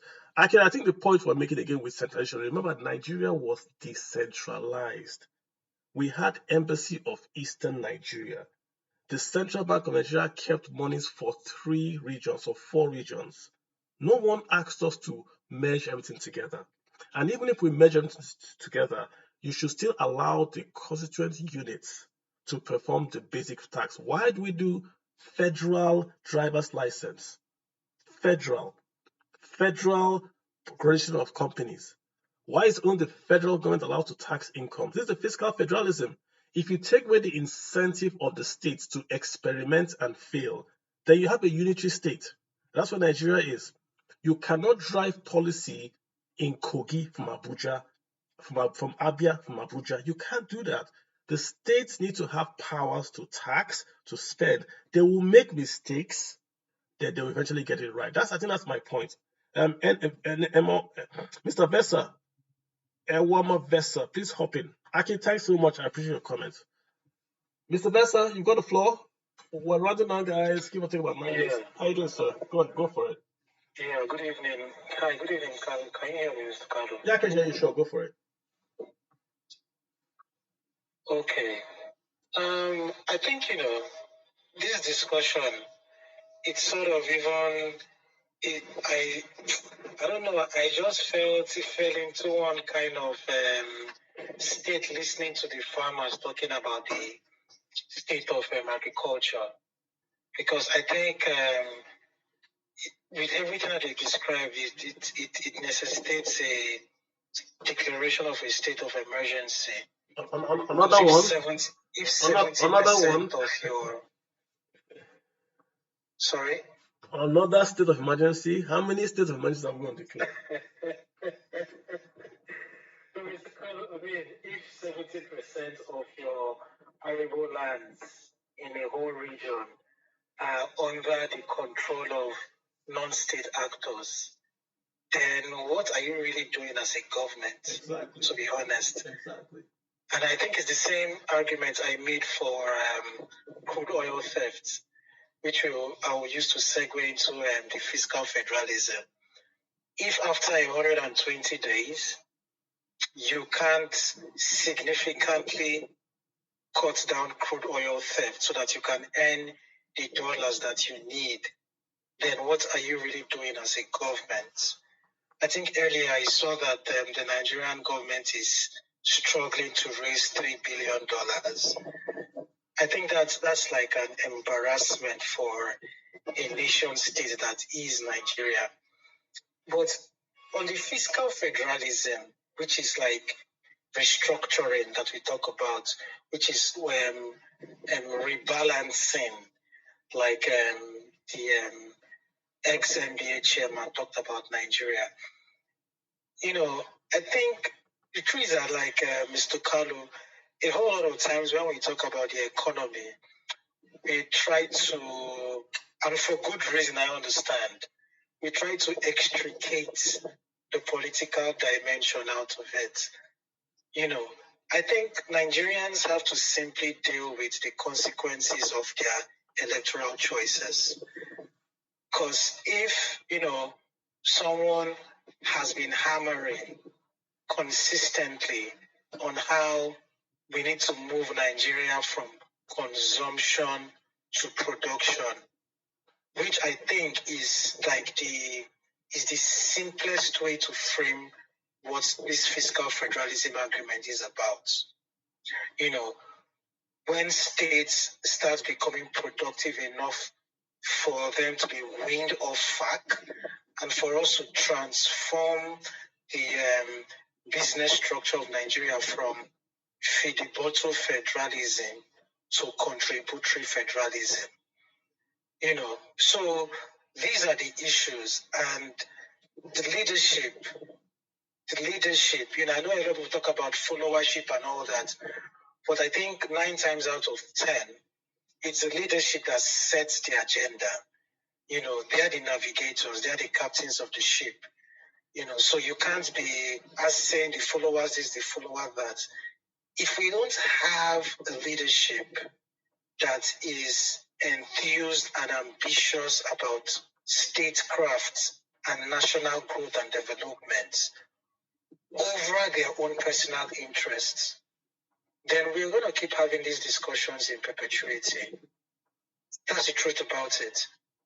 Are the National Assembly members interested in, a few months ago, I think it was a joke that was going around in circles about how some people's accounts, there's prayers, special prayers are going to be sent to their accounts.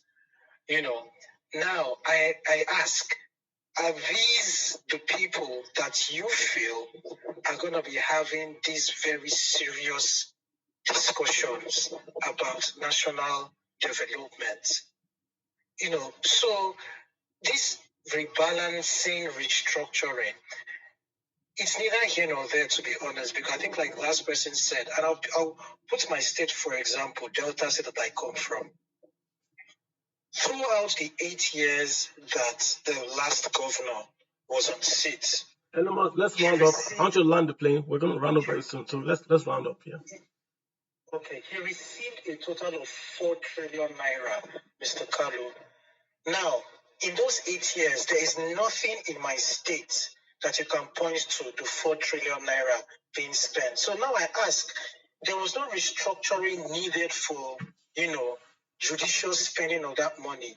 Does it mean that it's when that there's restructuring of fiscal federalism that he will start doing better? So I think, fiscal federalism may not necessarily be a silver bullet, but there's also a whole lot of opposition to it, maybe because of the way it's framed, because a lot of states think that they stand to lose out if it's executed. Thank you. All right. Thank you so much, guys. Guys, well, let's just summarize and round up. And to your point, in the master, if Lagos folks know that the money that is being spent is from their taxes, they will demand more accountability. If the money is coming from Abuja, it's Abuja money, nobody cares.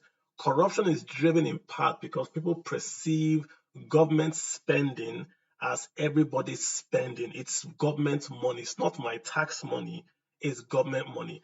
I'm looking at the story here where they are saying that the Senate President, Akpabio, has created the office of the wife of the Senate President. That's a good place to see the office of the First Lady to the Senate President. That's the official title. That's a good place to tell you what's wrong with Nigeria. This gentleman, Akpabio, has been optic blind in the governance of Nigeria. He has pulled down the administration of Tinubu more than any other public official I can see. You are asking Nigerians to cut their belts, to go into austerity measure, and this clown is here creating office of the First Lady of the Senate President. Why can he do it? Because the only institution in Nigeria that their budget is not displayed line by line is the National Assembly. They are the only institution. Even the Ministry of Defense, their line by line budget is online. Only National Assembly does not display their budget line for line. And it's emblematic of Nigeria, where you get into office as a lawmaker and you start to work for your wife and for yourself in tokens. 63 years, we are back to when we had Joseph Wires removed, and we have this guy that calls himself a Senate President, spending money at will. No guardrails, saying what he wants. The other day, joking about people suffering. Let Nigerians breathe. The other day, importing cars. Now, office of the First Lady to the Senate President. Nonsense, right? So, guys, the long and short is that Nigeria is our country. Things will not change because we elect one man. Things change when we change the entire structure, the fiscal federalism, the federal character, the census, we reform Land Use Act. If we get those big things out of the way, we can now start to look at strategic laws that we must change. Right now in Nigeria, Mr. Tinubu has got 2 things he must fight. He must fight the bandits in the north because that helps him fight inflation. You cannot have an economy with double-digit inflation and succeed. It will never happen. He must fight the oil theft, because that's what fights his foreign exchange policies. If you don't fight all two, his economic plans will not take hold, and he will be chasing the ball and borrowing. So wish him the best. Wish Nigeria the best. 63 years is no joke. We've done a lot. We can do better. On that note, guys, I leave you all to enjoy your weekend. On that note, I wish you guys the very, very best. You guys have the very best, and happy birthday.